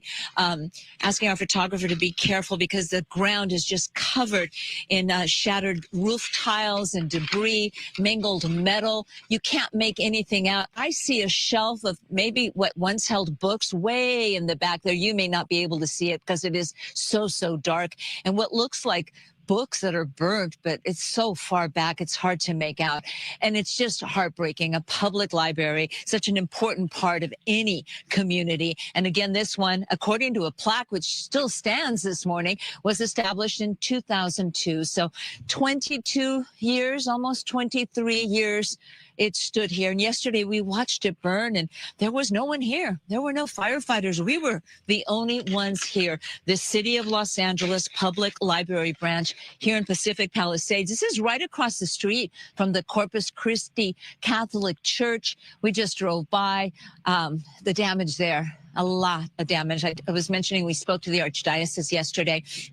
They were trying to confirm how far the fire had actually gone, if it had hit the sanctuary and the school. The school building appears to be standing. It's across the street. Too dark to show you right now, but they've lost a big building. It is completely gone. All that is standing is the skeleton, the metal beams. And we can even hear things in the background there sort of collapsing still around us. That's the latest from the public library. We'll be back here later on when it's daylight to give you a better look. We're sort of just checking out all the sites that we watched in heartbreak as they were burning down around us yesterday. And again, there were no firefighters here. There was just a block away. They had no water to put out a fire at a house. So we imagine maybe they had no water to even fight this fire with. Reporting live in the Palisades, I'm Gigi Gracia. We'll send it back to you. It's just so heartbreaking to see now that she's gone back, or Gigi, now that you've gone back to the site after watching it burn down yesterday, and then now to see it like this. Yes, it's devastating. We saw the roof collapse yesterday when we were here, parts of the roof, the beams. I don't know, photographer Tony Butita, if you can see the plaque. The plaque is still standing. Appears to be a bronze plaque over there on the wall, but the branch sign there, right on the floor. We've got a stuck cable. Let me see if I can unstick it. There's a lot of debris here. Hold on one second. Okay. We've got a cable stuck in some of the debris. There you go, Mr. Butita. We are unstuck now. It is a very precarious situation here with all of that. There's that plaque that shows the library was established in 2002 by the City of Los Angeles, the Palisades branch. And we can only imagine all the folks that grew up coming to this library. Gigi, I just heard you choke a little bit. You know, can you talk a little bit about the conditions, the air right now? You're right in it. Yeah, you know, I don't know if you can make out, like right here. I'm going to pull my thing. Can you see that? It is smoldering. I don't know if the camera can even pick it up. You know, the things that we see sometimes are the camera. It's difficult, challenging to pick up. But everything is still I do see it. Yeah, we can see it. There's still hot spots. Do you see the smoke? We can see it, yes. So that is what... Yeah, that's what we're breathing. I may have to go put on a mask because we're so close to this. But that's the air quality, obviously extremely bad. And look at all the debris. Look at that sign. Maybe they can salvage that sign and it'll sort of be part of history when they rebuild the library, which of course we hope they will. But who knows how long it will take the City of Los Angeles to be able to rebuild this library here. Look at this. Just everything has just collapsed. Please be careful. You and Tony out there. I was getting messages from viewers concerned about you and Tony in the fire yesterday without a mask, without goggles. I know you guys are veterans and professionals, and you will mask up when necessary, but a lot of people concerned about you out there in the field in these conditions. Thank you. We appreciate that. It is sometimes very difficult to, walk and talk with a mask and with goggles on. And of course, we will put those on as needed. But because we're just so up close here and personal to this library, and there's still, there's a lot of hot spots. When you see a roof collapse like that, it collapsed on burning fire. It was still burning. So it creates pockets of hot spots underneath. And that's very challenging for firefighters because they can't get in to get to those hot spots. So they usually keep a very close eye on house fires where the roof is collapsed because those fires tend to reignite sometimes. So no one here, though. No one here. We're the only ones. And we were the only ones here yesterday as the library burned around us. Entire communities, an entire neighborhood. This is just, it's devastating. And again, it's still at 0% containment. And we haven't, unfortunately, we haven't seen the end of this anywhere near it. And we haven't seen the end. We haven't been able to get, a full look at the devastation.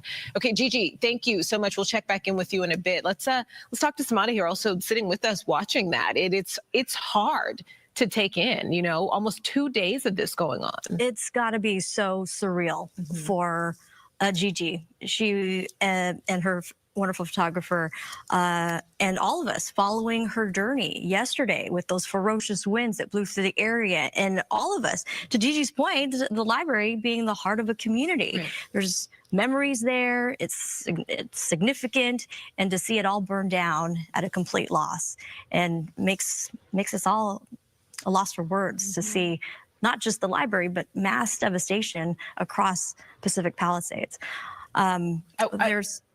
Go ahead. No, okay. I'm so curious about the winds, and I know that's exactly where you were about to go. And I think right now you can kind of feel like, okay, we're good. Maybe the firefighters will be able to get a great handle on this and this one and this one and this one, because multiple fires are burning in our area right now. But we were talking earlier, and you've been letting us know that this is just a break. And how bad is this going to get?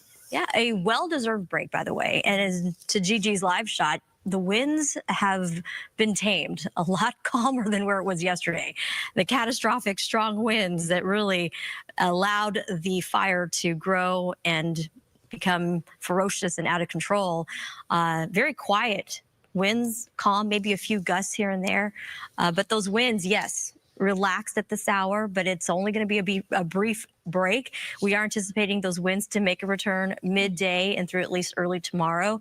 They're not expected to be as strong as they were yesterday when we're dealing with hurricane force conditions, but it's still strong enough. And the worry continues to be there. Red flag conditions due to the approaching winds once again later this afternoon could produce more fires if winds kick up, which we're anticipating sustained right around 20 plus miles an hour. And that is unfortunately just strong enough to fan the flames. So we're going to take advantage of the conditions as best we can. I'm sure all our firefighters have been working tirelessly to try to get a containment, a handle on this, are working very hard. To Gigi's point, the hot spots that are embedded in all of those structures could still pose a problem, but this is a time where firefighters are going and looking to find and tackle those hot spots, any flare-ups. Yeah. And this is the perfect opportunity to do it. We're looking at wind speeds, areas in and near the Santa Monica range, about 5 miles an hour or so, 12-mile-an-hour winds at best. We're keeping tabs, of course, on all the local fires outside of the Palisades. The Eaton fire, currently winds are also calm there. The Hearst fire, the Lydia fire. Much of the basin, very quiet. We're looking at Ontario, at best 5-mile-an-hour winds. And we're going to hope that the stronger winds don't come back, even though that is what the atmosphere, looking at the models, that's what it's indicating. We lost that upper level support that drove those strong winds. That has relaxed. The upper level dynamics are changing a bit, and that's why we're not seeing the hurricane force winds that we saw yesterday. Look at the winds, right, that we had just 24 hours ago. Right. Fremont Canyon, an area of the Santa Ana Mountains, 94 miles per hour. Arrowhead Springs, San Bernardino Mountains, 92 miles an hour. Magic Mountain Truck Trail, we had at one point 86 miles an hour. And as we had forecasted yesterday, that winds were expected to get stronger late night Tuesday and into early Wednesday, clocked into 90 miles an hour. Rancho Cucamonga, Eaton Canyon, just horrific wind conditions. How do you even battle something like that? So understandable, the conditions that firefighters are dealing with and some of the hard decisions that they had to make while being out in the elements. Wind advisories are in place ahead of the next coming winds, sustained coming out of the northeast. So we're still dealing with Santa Ana's 25 to 40 miles an hour, and we will continue to be very dry. The Inland Empire communities, really depending on your location, how strong those winds are.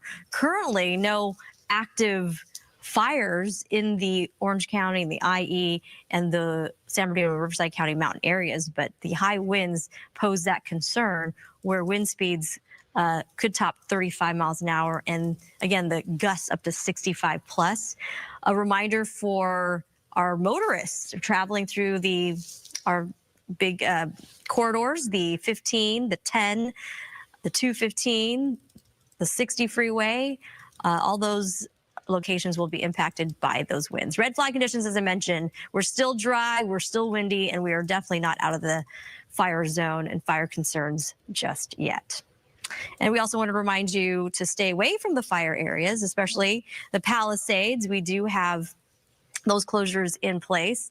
If we have that traffic map available, areas from Malibu, so Malibu Canyon Road, tough to see. Both directions of PCH remain shut down all the way to the McClure Tunnel to Santa Monica. And Topanga Canyon Boulevard, you cannot get through that area from Mulholland Drive to PCH due to, again, the conditions. Fire weather still part of the forecast. The weekend, that's what we're hopeful for. Winds will back off a little bit. There's also another opportunity that Santa Ana winds, moderate possibly, could make another return next week. No rain currently in the forecast, so a very interesting weather pattern that we've been dealing with lately. And as you've been talking, I looked up the air quality because Gigi and the crews are out there, first responders and residents. It is just a lot of red, hazardous, unhealthy conditions out there. And in areas you wouldn't expect, nowhere near the fire zone, but because of the wind, as you've been talking about, blowing all that unhealthy material in the air. I mean, even Boyle Heights, Huntington Park, Southgate with these unhealthy air quality levels. And of course, right in the fire zones as well. Exactly. So if you live even further away from the fire zones, you know, keep the windows shut, turn on the air conditioner if you can. And that's probably a good reason why some schools are being closed due to the air quality concerns. They've been putting in air purifiers, I know, at several school districts. And that's going to help the air purifier, to your point. So keep your lungs safe. No, I know. I always think, like, you know, especially, you know, you talk about different houses and businesses that are burning, you know, what is in our air right now? You know, and so when it comes to any sort of PPE, especially people who already have any sort of pre-existing conditions, like, be aware of this. Issues. Yeah. All right, we can go up to Stu Mundell, actually, live in Skyfox over the Palisades fire. Stu, oh my goodness. Yeah, Brooke, and it's still burning out here. That one lone LA City Fire helicopter still doing those water drops out here. We just saw him do another one. You know, it is a daunting task, but every time that helicopter does a drop, it really does improve the sight picture just a little bit. As I'm getting a little bit of a wider shot here, I got to tell you, that is technically still the Palisades. Those flames still kind of moving their way towards the 405 and Getty, but it is still quite a distance away. Something else that's just letting you all know, if you're watching the shot right now, you can see some homes there in the bottom part of the screen and the flames up on that hill. Now, that is a little bit of an optical illusion. We just did a little test out here in Skyfox, and I can tell you that the distance from those flames to that house is about a mile and about a mile. So that is quite a distance away, but still, it shows that those flames are still slowly creeping towards a lot of these homes. But as Sumata had mentioned just moments ago, the big plus is it is slowly moving because those winds have really slowed down. Take a look at some of that shot right there. It's still very dark, but the glow from the flames, you can actually see some of that smoke in the background. It isn't going straight up, but it is definitely not laying flat like we have been seeing for the past couple of days. And that's what's giving those firefighters this little bit of a break, and they are able to start really doing more of those effective water drops from the helicopters and also boots on the ground, trying to get those hot spots out. The only plus about about the flames that we're showing you right there, not near any structures. I'm going to do a little bit of a pan right there and kind of show you the area that has really been devastated, and also something that we noticed from the helicopter that might not be that apparent to a lot of folks is there's a very few lights on down there in that area. This is going to be the Palisades proper that I'm showing you right there, and this area right there, it would be lit up. It would kind of look more like this if it wasn't after that fire. So those homes been destroyed, that area devastated. We're talking 1,000 structures, maybe more, and then of course, we talked about it earlier on, how those flames actually took out not just the residential areas, but got into commercial areas as well. And that's something that I personally have yet to have seen in Southern California, doing news from the 90s. When we see these big brush fires that just kind of rip through neighborhoods, we're always talking about the neighborhoods. We always see like, oh, it's, you know, it's not, oh, it's, but these homes were destroyed, and they're usually in this very urban area that is right up with the trees and things. But in this case, that was actual town that got destroyed. Have never seen that in the past, and that was definitely because of those crazy high winds. It, you know, you kind of felt bad, or I personally felt bad for the firefighters, because how do you battle something like that? Samara talking about 87-mile-an-hour gusts through some of those canyons. I don't know if that is a record, but it definitely sounds as high as it could possibly get. And you think about it. How do you even stand in it, more or less fight a fire in it, and with those embers blowing, hopscotching around? As just a short time that we've been talking, just a sight picture of the flames that we're looking at right there in the Palisades area, you can see that a lot more smoke and a big heavier glow there at the bottom. I believe that those flames basically getting into more fuel, some vegetation, and now it is becoming less wind driven and more terrain driven. Those flames probably running up a hillside right there, but this is what the firefighters are looking at, and they're going to try to keep this area in check, and that is the deal right now. They are going to continue to do those water drops as daylight comes. I can almost guarantee that we're going to start seeing those super scoopers out here, and maybe even some fixed-wing aircraft making their way out, doing those FOS check lines. We have yet to see that at this fire, and it also is going to show you how just the winds, and then of course the aircraft coming in, how quickly they're going to be able, and I'm hopefully saying this, how quickly they're going to be able to contain that hot spot up there and really start, we're going to start seeing a lot of that glow and that actual fire burning up here.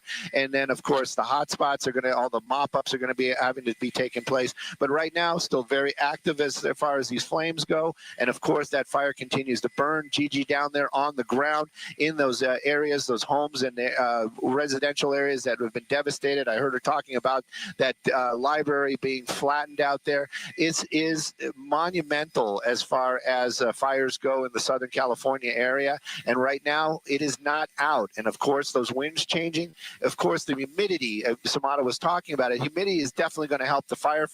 But if those winds change direction, now it might actually be pushing it into some other areas that have more vegetation, and it could start another round of how are we going to get this under control. There's that lone LA City firefighting helicopter. I don't think we'll have time to actually watch him make that turn and come and do a drop, but this is what's going on. They're continuing to do what they can to try to keep those flames in check. Those helicopters, he's not just up there picking his own spots. They have designated areas that they're dropping, and they're trying to control the movement of those flames, and you can see it making a turn, and he's probably going to do a drop somewhere right up in here. And again, some people might say, well, the fire's back there. Well, you know what? That area is in a spot where it's almost a controlled burn. They're just going to let it run up that hillside. This area right here is the spots that they are concerned about. These are the hot spots, the embers that they're worried about blowing into homes, and that's the reason why they're doing these drops right there. It's hard to see, but he just unloaded the water right there. And again, it might not be putting out that fire that we're seeing, and it isn't a miss by any means. He's basically cooling the ground in front of where that fire could go to prevent that fire from continuing burning. But take a look at that. There you go. Oh You my got some of the goodness. vegetation really starting to pop on the backside of that hill. Send it back to y'all. Right, that water drop kind of creating a protective line so that the fire doesn't spread from that location where you were showing, Stu. And a good point you mentioned, because we're looking at the glow from the flames and the smoke, but then all the black hillside and the black land that you're looking at, the dark pitched out, blackout areas. Your point is that that was once the community of the Palisades, but then because of all the devastation and the burnt out communities, there's no power there. So that's why we're seeing that whole area just blacked out with no lights twinkling where we normally would see lights, right? This is what the ocean looks like usually, just black in the middle of the night because there's no lights there. But now we're looking at where the Palisades once would be lit up. And because of the devastation left behind, no lights twinkling there. Yeah, and that's that really, it really, I think the pictures when the sun comes up and we hopefully will have a little less smoke blowing over those communities, those pictures are really going to put the face on this fire as far as the devastation. When we start seeing entire neighborhoods where there might be one home standing amongst hundreds, that that is really what's going to start really kind of those are the pictures that people are going to say, oh my goodness, that's what burned. Because a lot of times when we talk about brush fires or vegetation fires out here in Southern California, it is just that. It is in the vegetation, and it's it is devastating, but it is forest land. It is vegetation that burns. But when you see entire neighborhoods destroyed, that's an entirely different type of situation, and that is basically what happened in the Palisades in the last couple of days. Gigi and all the ground reporters, I've been watching them, Haley, and I don't want to start throwing out names because I don't want to miss anybody, but they have done amazing work down there, and also harrowing. The things that they put themselves into and next to get the story out and try to give people at home the impact of what's happening out here.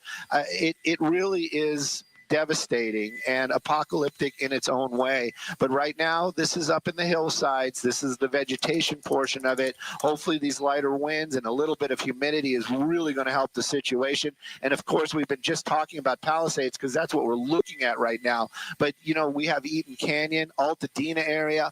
They have been devastated as well, and so many homes destroyed. And of course, sadly, the loss of life up there in the Altadena area.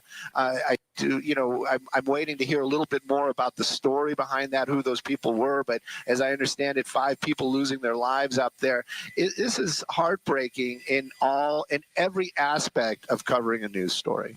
No, this is heartbreaking. And I think, Stu, we were talking earlier about how we're just in this space where everyone is just looking for any sort of relief. And we've almost started cheering on these drops, just almost the excitement. You could feel it here as we're watching, the plane go in, and we were kind of waiting, anticipating that drop and wanting to see what happened. And it's become almost like, it feels like you're watching a sports event when, you see the plane come through because you just want this to be over. Brooke, I watch, these are the things that fascinate me. I mean, I know the stories are not about me, but this is what I like about reporting from the air, and especially when we watch a firefight. It is exactly what you're talking about. It is almost like a sporting event. They, the fire department, they aren't just out here running around dropping water. It is very strategic. It is very planned. It is, and how they do it. And then when you start watching it and you start seeing the results and understanding why they're doing it in this way, or how they are doing to control or direct these flames, it is amazing. And we give them a lot of props, but the study and the science behind a lot of that firefighting, it is there. And these and our guys out here in the Southern California area, LA County, LA City, and thankfully now we have all these other firefighters as well, the boots on the ground from all across the state. These guys really, and gals, know their business and know their job. And it is so, like you say, sometimes we hold our our breath. But I just sit here and I watch, and you start seeing the progress. Oh, you did a drop here. Now they're putting a line there. Well, they're putting that line there because the winds are blowing. It is really interesting to watch. And if if somebody's out there and they're thinking about job in firefighting, it is really something to watch and understand. And there's a lot of science behind a lot of this firefighting. It isn't just, oh, we're going to go throw some water on this, or we're going to try to stop it here. It's why they do it, and that makes it so interesting to watch. Stu Mundell up in Sky Fox Live over the Palisades fire. Stu, thank you so much. We'll check back in with you in a bit. Right now, we want to check in with meteorologist Samana Khan. Samana. Oh, yes. Good morning, Brooke. Good morning, Sandra, and to all our viewers. And Stu, good morning to you. And very good visuals, a good idea of what's going on at the fire zone right now. Yesterday, we were watching the chaotic and catastrophic wind conditions. At this hour, much better conditions. Winds are on the lighter side, but we're not out of the woods yet. The red flag conditions, because we're still very dry, and even though we're getting a nice little break from the wind, which is well deserved, it's giving our firefighters a good opportunity to get a jump on these hot spots and potential areas of flare-ups. But we're anticipating winds to make another return. There will be locations, depending on where you are, high wind warnings will still be in place for the Inland Empire communities and Orange County areas, as well as some of our local mountains. Wind advisories will continue on into the early part of tomorrow, as well as high wind watches for areas vulnerable to winds, which is the Santa Cruz Valley. But the ferocious hurricane force winds that was widespread yesterday, as it tracks right now, a lot better. We're looking at winds still strong, but not as strong as they have been. Here's a look at the red flag conditions, widespread. If a new spark or any fire ignition, it could lead to rapid fire growth, and hence we still have to be on top of it and be on our toes. Here's a current look at our wind situation, and much relaxed at this hour. Ventura County looking pretty good. Van Nuys, only 7-mile-an-hour winds. Much of the basin looking pretty good as well. Beverly Hills, perhaps 12-mile-an-hour conditions. A stark difference from the last 24 hours across Orange County as well. And the IE, quiet and calm before the next round of winds set to arrive sometime midday all the way into the early part of your Friday. So we are not done with the winds yet. Here's a look at the high wind watch, where gusts could still range about 60 miles an hour, and that continues to be a threat. And the high wind watch will also be impacting areas of the Santa Monica Mountains. Wind advisories for much of the San Fernando Valley out towards the interior valleys across Ventura County. And yes, the San Gabriel Valley as well, near the Eden fire. We've got eyes on the Palisades fire, the Lydia fire, as well as the Hearst fire. And we have the high wind warnings that will be in place through Friday morning for all these zones, extending all the way from Temecula and northward into San Bernardino. Caution for the drivers out there, campers, big rigs. Another reminder again to perhaps rearrange your travels as this wind, Santa Ana winds decrease in strength, potentially sometime around Saturday and Sunday. And where you look to the upper levels of the atmosphere, and this is what kind of guides us as to how strong the winds might be, how weak they are, especially when we're dealing with fire conditions. Area of high pressure, again, continues to impact our weather.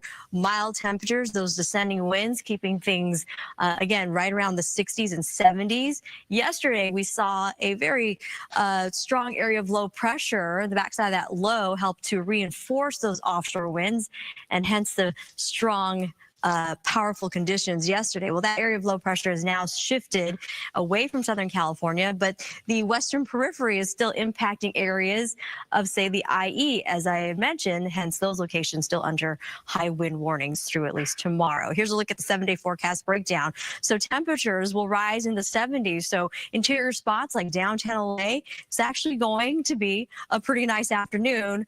But then, of course, you couple that with air quality, a lot of smoke, a lot of ash in the atmosphere. If you have upper respiratory issues, to make sure you protect yourself.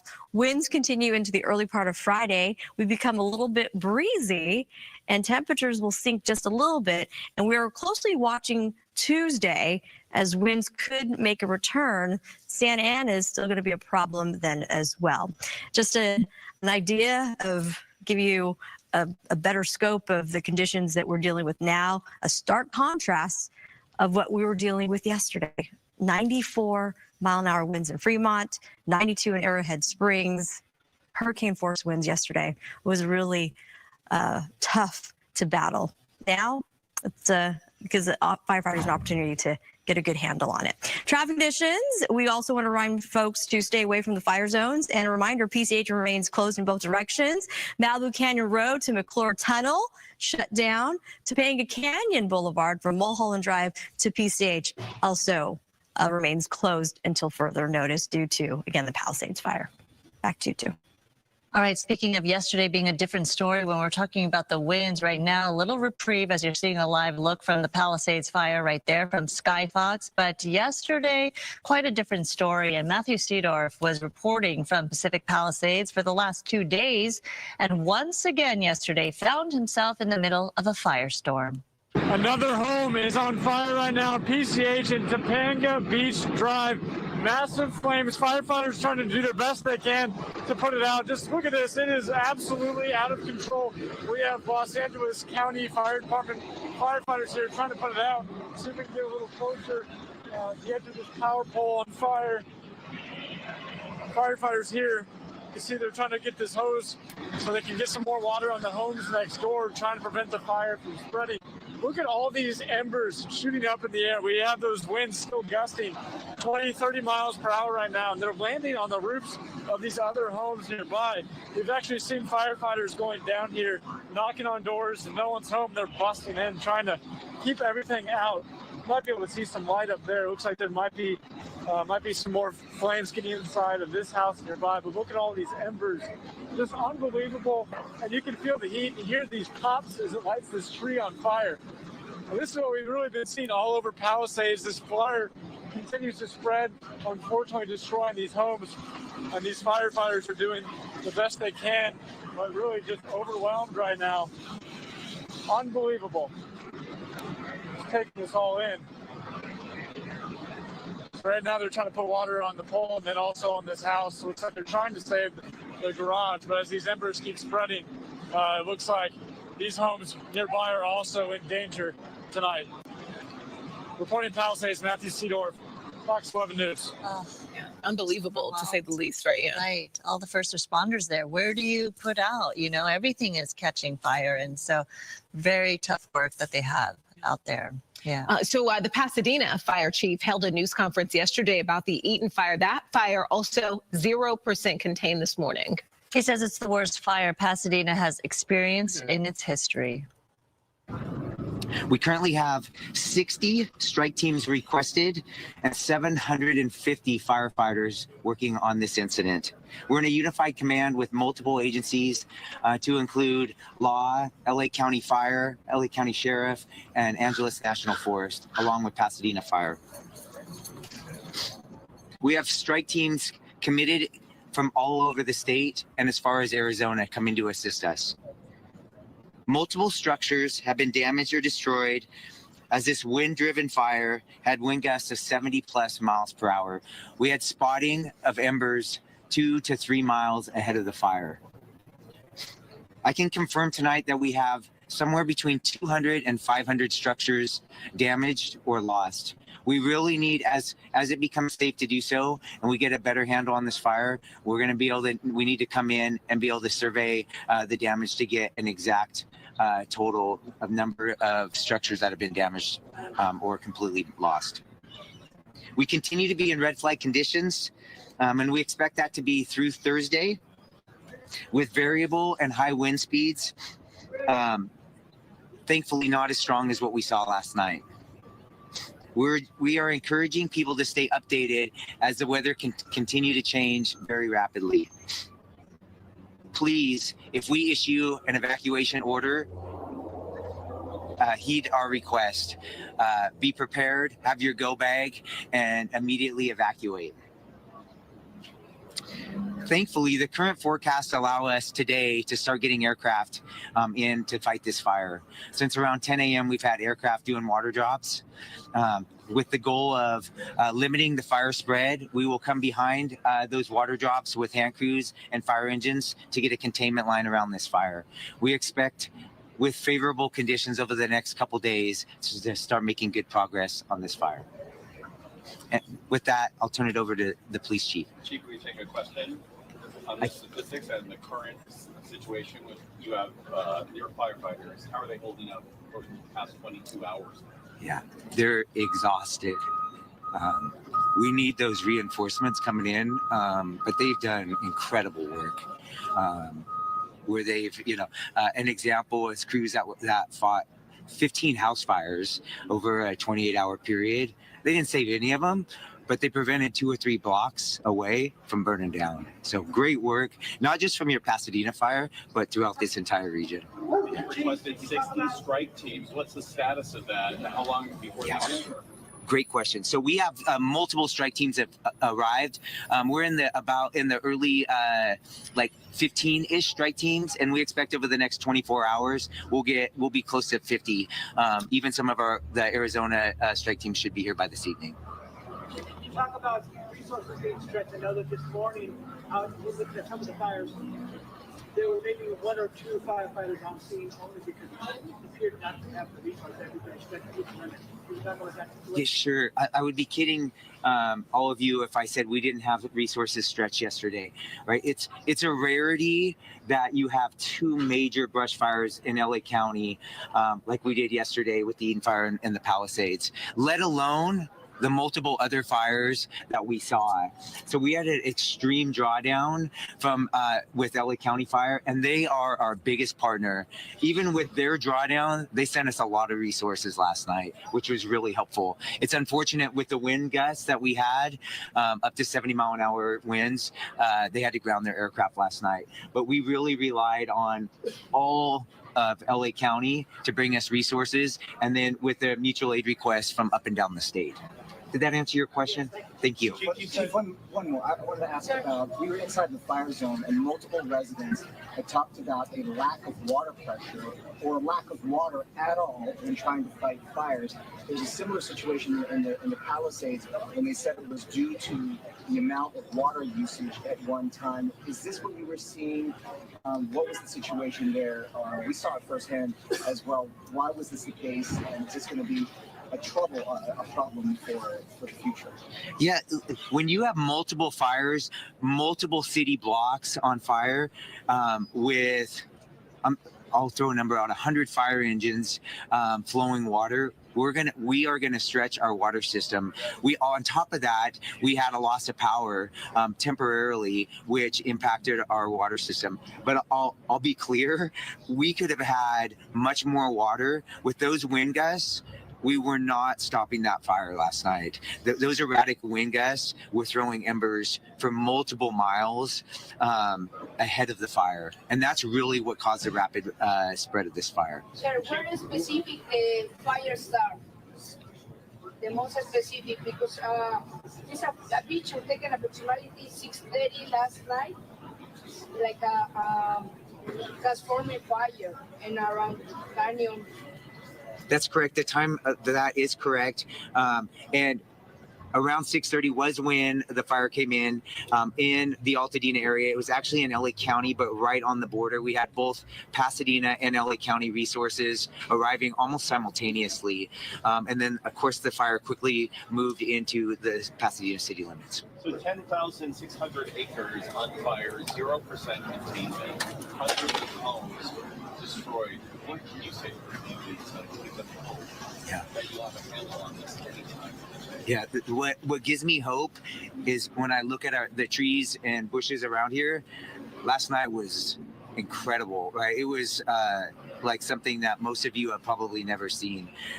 Tonight we have very mild wind conditions where we can get aircraft and a ton of additional resources getting their hands around this fire. That's what gives me confidence that we're going to get a handle on this fire. Before, why don't we bring the police chief up, and then then you can ask questions of both chiefs. talk about the cause of the fire and if there are other, we know that there are several fires burning, are any of these connected to things like maybe arson? The cause, you're going to love my generic answer, but the cause is under investigation, right? We have multiple fire investigators as well as fire and arson investigators from LA County and local resources investigating that. We need to let them do their good work so that we can come up with an accurate cause and origin. Hey there, good morning. I'm Brooke Thomas. Thanks for joining us and sticking with us really on this nonstop fire coverage. Yeah. I think a lot of people are hoping that we turn a corner today, that with some of the winds subsiding, at least not as strong as they have been over the past couple of days. Welcome to Good Day LA at 4 a.m. We have continuing coverage of the wildfires that are raging across LA County. This, of course, has forced mass evacuations. Hundreds of thousands of residents have been ordered to leave their homes as flames threaten thousands of structures. Many homes have been lost. Many structures have been lost. Santa Ana winds are fueling those fires, of course, making containment difficult. Let's get you updated on the situation out there in terms of the fires, the multiple fires being fought all across our region. The Palisades fire has scorched over 17,000 acres, reducing more than 1,000 structures to ashes. It's 0% contained at this hour, and the fire continues to force tens of thousands to stay away under mandatory evacuation orders.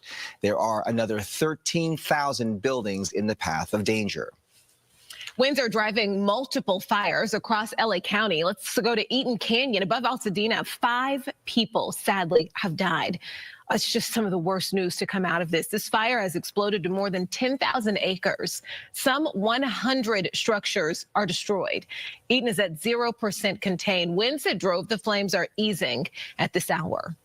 The Hearst fire in Sylmar has now burned 855 acres. It is now 10% contained. Now, this fire started near the 5 and 210 freeways. It forced evacuations across the region. More than 44,000 people have been ordered to leave their homes. Think about that, 44,000 people. Evacuation zones extend to Santa Clarita and the Newhall Pass. The Sunset Fire has burned 60 acres in the Hollywood Hills. There is 0% containment. Flames are pushing towards Hollywood Boulevard. Most evacuations have been lifted this morning, but areas north of Franklin remain closed later this morning. Firefighters are monitoring for flare-ups. Residents are returning home. They're urged to stay alert, listen to all the notifications.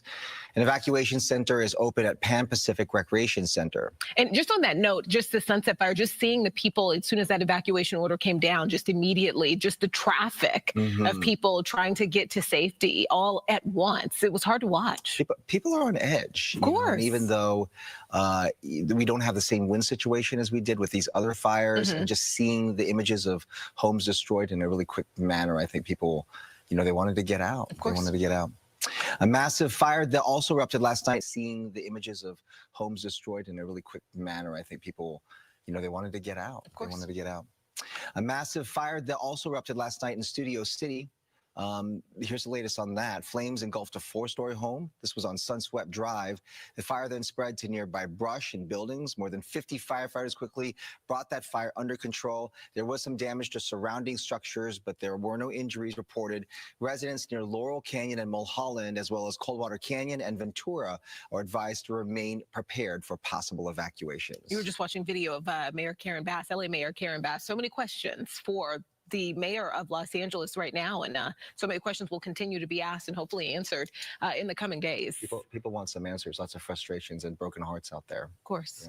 Yeah. This extreme fire danger means LA Unified Schools will all be closed today. Officials say flames destroyed parts of Palisades Charter High School. This 63-year-old school, a very important school in our community, a school that, a highly desired school. Many parents want their kids to go to this school. It's a really popular school. This school was, of course, featured in the movie Grease. You may be familiar with it that way. LA Unified officials also say Marquez Charter Elementary is also severely damaged. Other school closures to tell you about. Glendale Unified School District schools, childcare operations, and district offices will be closed for the rest of the week due to the Eaton fire. Also closed Alhambra, South Pasadena, San Marino, and Arcadia.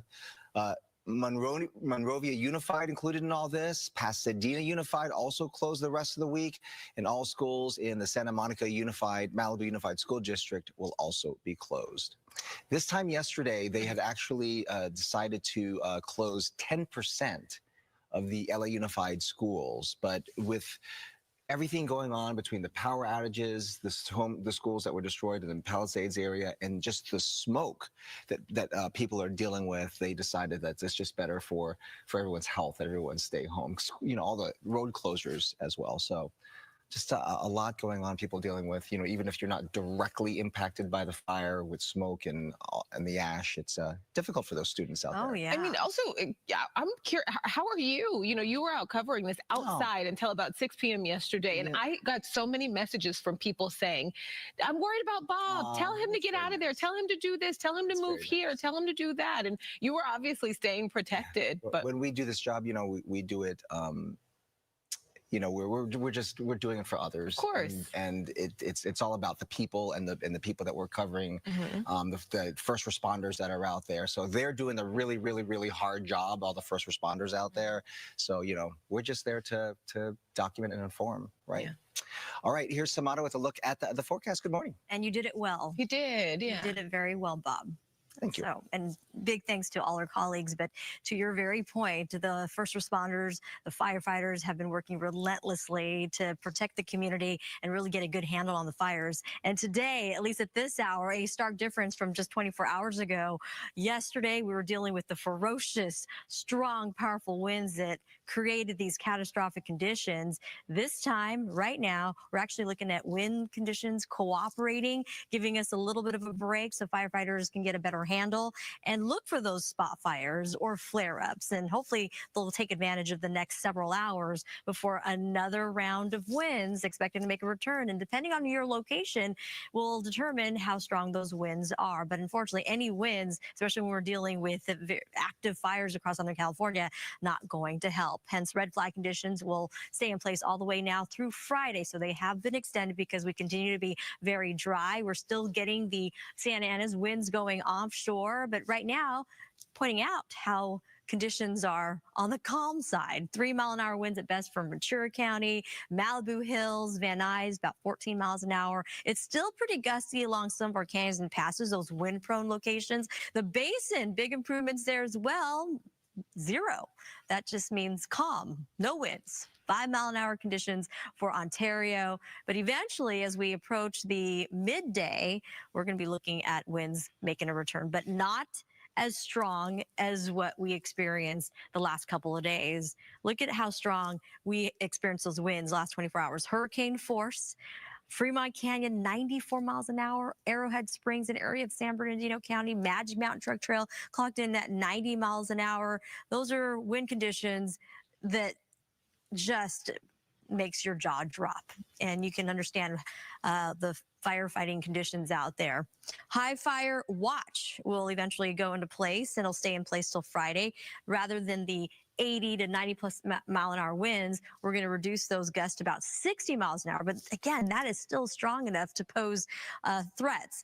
Wind sustained coming out of the northeast, 25 to 40 miles an hour. And this does apply to the Santa Clarita Valley out towards our local mountains, the Santa Susana area, and the Santa Monica Mountains as well, near the Palisades fire. So we're going to closely monitor those conditions. And wind advisories currently in place in advance of the coming winds later today. We've got wind speeds right around 20 plus miles an hour. And the red flag conditions, unfortunately, if a new fire were to start, it could also rapidly grow and spread. So hence, we're still in that fire danger zone. And this applies to just about everywhere across Southern California outside some of our coastal regions. So we still have to be on our toes. Due to the offshore winds, we are still going to be dealing with numbers pretty warm. 77 degrees for areas like downtown LA, which is going to be looking at calm winds for much of the day. And to your point, both of you made earlier, due to the local fires with all that smoke, a smoke advisory is in place. So you want to protect your lungs. And traffic conditions, we have you covered here as well. A reminder, avoid the fire zones, especially out towards Palisades. Here's the Palisades fire closures. PCH is still shut down in both directions from Malibu Canyon Road all the way to the McClure Tunnel in Santa Monica. We also have, due to fire weather conditions, Topanga Canyon Boulevard, both north and south closed from Mulholland all the way down to PCH. And here's a Oh, well, this, I was anticipating a Caltrans camera, but just a dark look at what's going on along the west side. I was driving to work earlier this morning, and I did see the glow from the Palisades fire. I don't know if you two had seen that either. Yeah, for me, what was noticeable was just that the winds had backed down quite a bit, because that, you know, when you wake up and the winds are howling like that, then you think to yourself, wow, this is not going to be a good situation. And, you know, this is a live look there at that fire that you're talking about, Samantha. If we had the same wind conditions that we'd had for the past couple of days, then certainly this would be a different story. I mean, at least now they're able to even get aircraft in the air to try and fight this fire. So, yeah, it's firefight does continue there. We are going to go now to Gigi Graciette.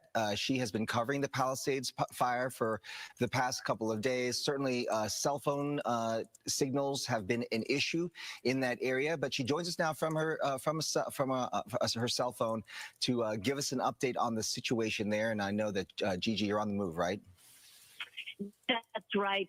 Good morning, Bob. Good morning, everyone. We're on Terry Street right now, and we were here yesterday. This is right across the street from the homes are right across the street from Corpus Christi Catholic Church and School. And we were here yesterday when firefighters were desperately pulling water from a swimming pool to save one of the homes across the street from school, while another home was fully engulfed. And hopefully we have video to show you. I could see the frustration firefighters' faces. There was no water. Now, firefighters, they're assigned certain details, certain blocks, certain areas. They don't know the logistics. They don't know the reason why there was no on this block. As the church, one of the buildings, the church property, burnt at this house, and I'm sitting in front of the house. And I was here yesterday when it was still standing. It is no longer standing. There is one wall up as far as I can see, and the rest of the house has completely collapsed. And when you look at the home on the map, it was just a gorgeous house, very large, and it's left in rubble. Oh, yeah, we're looking at some pictures right now. Tell us the situation, Gigi. I know you've been there yesterday. You know, we're hoping that with the winds backing down, that perhaps firefighters today might be able to turn a corner. How are the winds looking like at this hour? You know, we felt a couple of gusts here. But nothing as severe as what we saw yesterday. And of course, that is a good thing. Earlier, I mentioned that we drove in from Santa Clarita, where it was so windy yesterday. The San Fernando Valley, the flatland, Van Nuys, Sherman Oaks, Encino. Yesterday was so windy, but today, Bob, the air was still. There was no wind as we drove in here to Pacific Palisades. We do get a gust occasionally, but nothing compared to what we saw yesterday. That said, when you're up on those ridges, the ridges that Sue Mundell was over in Sky Fox just a short while ago, it is a whole different situation. Samada also described it very eloquently. Fire does create its own weather. So on those ridges, it is extremely windy, and it is sending those flying. And as firefighters tell you, embers, the ember cast it's called, can travel as far as a mile to 5 miles, and that can start off new fires. So as officials tell us, we're not out of the woods yet. The situation is much different today, Bob, and we're hoping for the best, hoping that they can use this downtime, this calm time before winds come back next week, to get a handle on this fight, which has grown to the size. I was looking at an article, Bob, from the New York Times this morning, and when you look at the combination of 3 fires and the acreage burned, according to the Times and their mathematical calculations, it would be equivalent to 20,000 football fields. Wow. And earlier, Sarah and Brooke, they were looking at maps and things, and it was basically this fire is larger than Manhattan in New York when you look at the acreage. And that gives you an idea of how big this fire is. And when those damage assessment teams are able to get in and walk these neighborhoods, they will see what we saw yesterday. Toyopa Drive, a residential street, block after block after block, Bob, with no houses standing, just burned to the ground. It is heartbreaking and devastating to see. Yeah. Gigi, yesterday we were talking all day just about like the percentage. People obviously are just estimating. There's no official way to tell right now. And again, this fire is still burning, but people talking about, the high percentage of this neighborhood that appears to be gone. And it feels like an exaggeration, but you're there and you can see, and it's not. It is not an exaggeration. I drove Toyota Drive. I drove it from Corpus Christi Church down to Drummond, which I estimate 2-3 blocks. It was total devastation. There was maybe one house standing. I don't even think it was on both sides of the street. WCH, the Pacific Palisades Mobile Estates, over 180 homes there, mobile homes, according to one of the residents. They're all gone. So right there, you have almost 200 lost. We were on Tano above PCH, an entire block, home after home after home, destroyed. Again, we saw it on both sides of the block. We were on Alma Real near the Palisades Recreation. There's a little park there. Corner. The entire block was gone, except for one house that we saw stand, a magnificent two-story house. That person has no neighbors. There's nobody else around him. Around them, the house on the left burned to the ground, the house on the right burned to the ground, and the house was still standing. So this is repeating itself in multiple neighborhoods. I was just at Ralph's right now, the supermarket. I don't know the square footage of those stores, 20,000 square feet, maybe a supermarket. Gelson's, Ralph's, they're burnt to the ground. That's crazy. There are a couple of walls that are still standing, but everything else is gone. And earlier, if you're following our continuous coverage here on Fox 11 and Good Day LA, we were at the Palisades branch of the Los Angeles Public Library. It is gone. It's just crazy. Church, most of it is gone. Well, the people who live in Palisades, this is their little community, and those grocery stores. Wow. Those are, these are all of the big grocery stores that they go to, that everyone frequents there. As much as LA is a big and a very large community, there's all these individual sort of villages, and the Palisades Village is certainly that. People know each other. It's there. So to see these grocery stores burned to the ground. Things have been there for decades upon decades. Palisades Village. It is so incredibly heartbreaking and devastating, and it's going to take a long time for this community economically, emotionally to recover from this. I think that with daylight now, and they're going to get some more shots from the air, we're going to really see this large swath of devastation. You hear officials talking about hundreds of homes and structures that have burned, and it's just boggles your mind what that actually looks like. All right, Gigi, go ahead.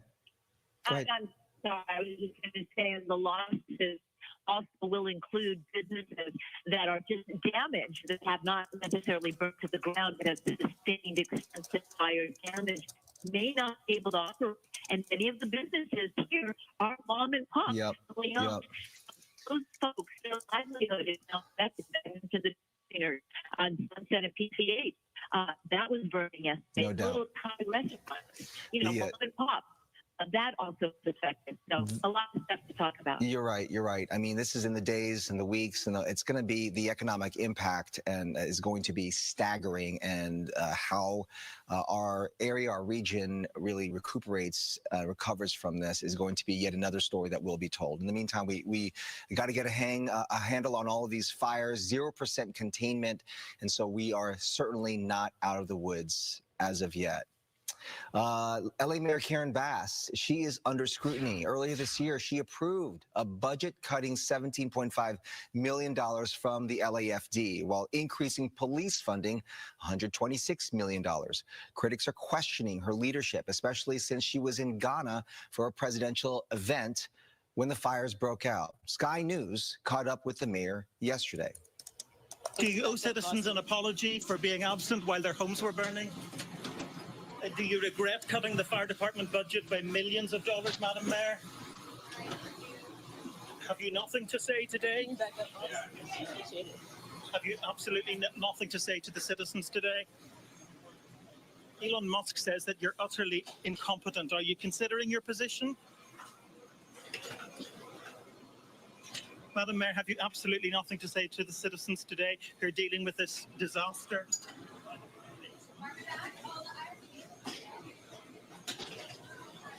No apology for them? Do you think you should have been visiting Ghana while this was unfolding back home? That video went viral yesterday. She was refusing to answer questions or ignoring those questions from Sky News. Last night, Mayor Bass, back in town, held a press conference. This is going to be an effort of all of us coming together, and we have to resist any effort to pull us apart. In terms of my flight home, I was on a military flight, as I mentioned, which allowed me to be in constant communication. I was on the phone, on the plane, almost every hour of the flight. So although I was not physically here, I was in contact with many of the individuals that are standing here throughout the entire time. When my flight landed, immediately went to the fire zone and saw what happened in Pacific Palisades. Thank you. Obviously, so many more questions there to be answered, and obviously this is something we're going to stay on top of. Let's get you to this now, though. LA County Sheriff Robert Luna has a message for anyone looking to prey on fire victims. If you are thinking about coming into any of these areas to steal from our residents, I'm going to tell you something. You're going to be caught, you're going to be arrested, and you're going to be prosecuted. Don't do that. Stay out of these areas. It's only for emergency workers and people who live there. Yeah, and he's not the only one sending a message. LA District Attorney Nathan Hochman also had this warning for looters. Both law enforcement and the DA's office, I want to send an unmistakably clear message to looters or anybody who thinks that they can prey on people who have endured these tragedies. We are going to arrest you, we are going to prosecute you, and we are going to punish you to the full extent of the law. So again, it's the tragedies that are going on right now are occupying our first responders. The firefighters have done a magnificent job in responding. Law enforcement has basically called in everybody. Detectives have been putting on uniforms. They've called in help from outside this county, and they are responding in force. But again, there will always be people who look at this as an opportunity to cheat others, to steal from others, to scam others. And I want them to understand that we will not be taking this lightly, that we will go after you. We will make sure that you understand that this will not be tolerated. There's also this now. State Superintendent of Public Instruction Tony Thurmond urging Californians to come together in support of fire-impacted students, families, educators, and also school staff. You can make tax-deductible contributions through the supplybank.org disaster relief fund to help provide just much-needed assistance right now. The latest figures show that 335 schools and more than 211,000 students are affected. That's just students alone. For more information, we have a link on our website, foxla.com. In response to the ongoing fires, local Planet Fitness locations offering anyone impacted by the fires, first responders and residents free access. Work today is broken. We're all working in too many disconnected apps, and it's killing team productivity. But for the first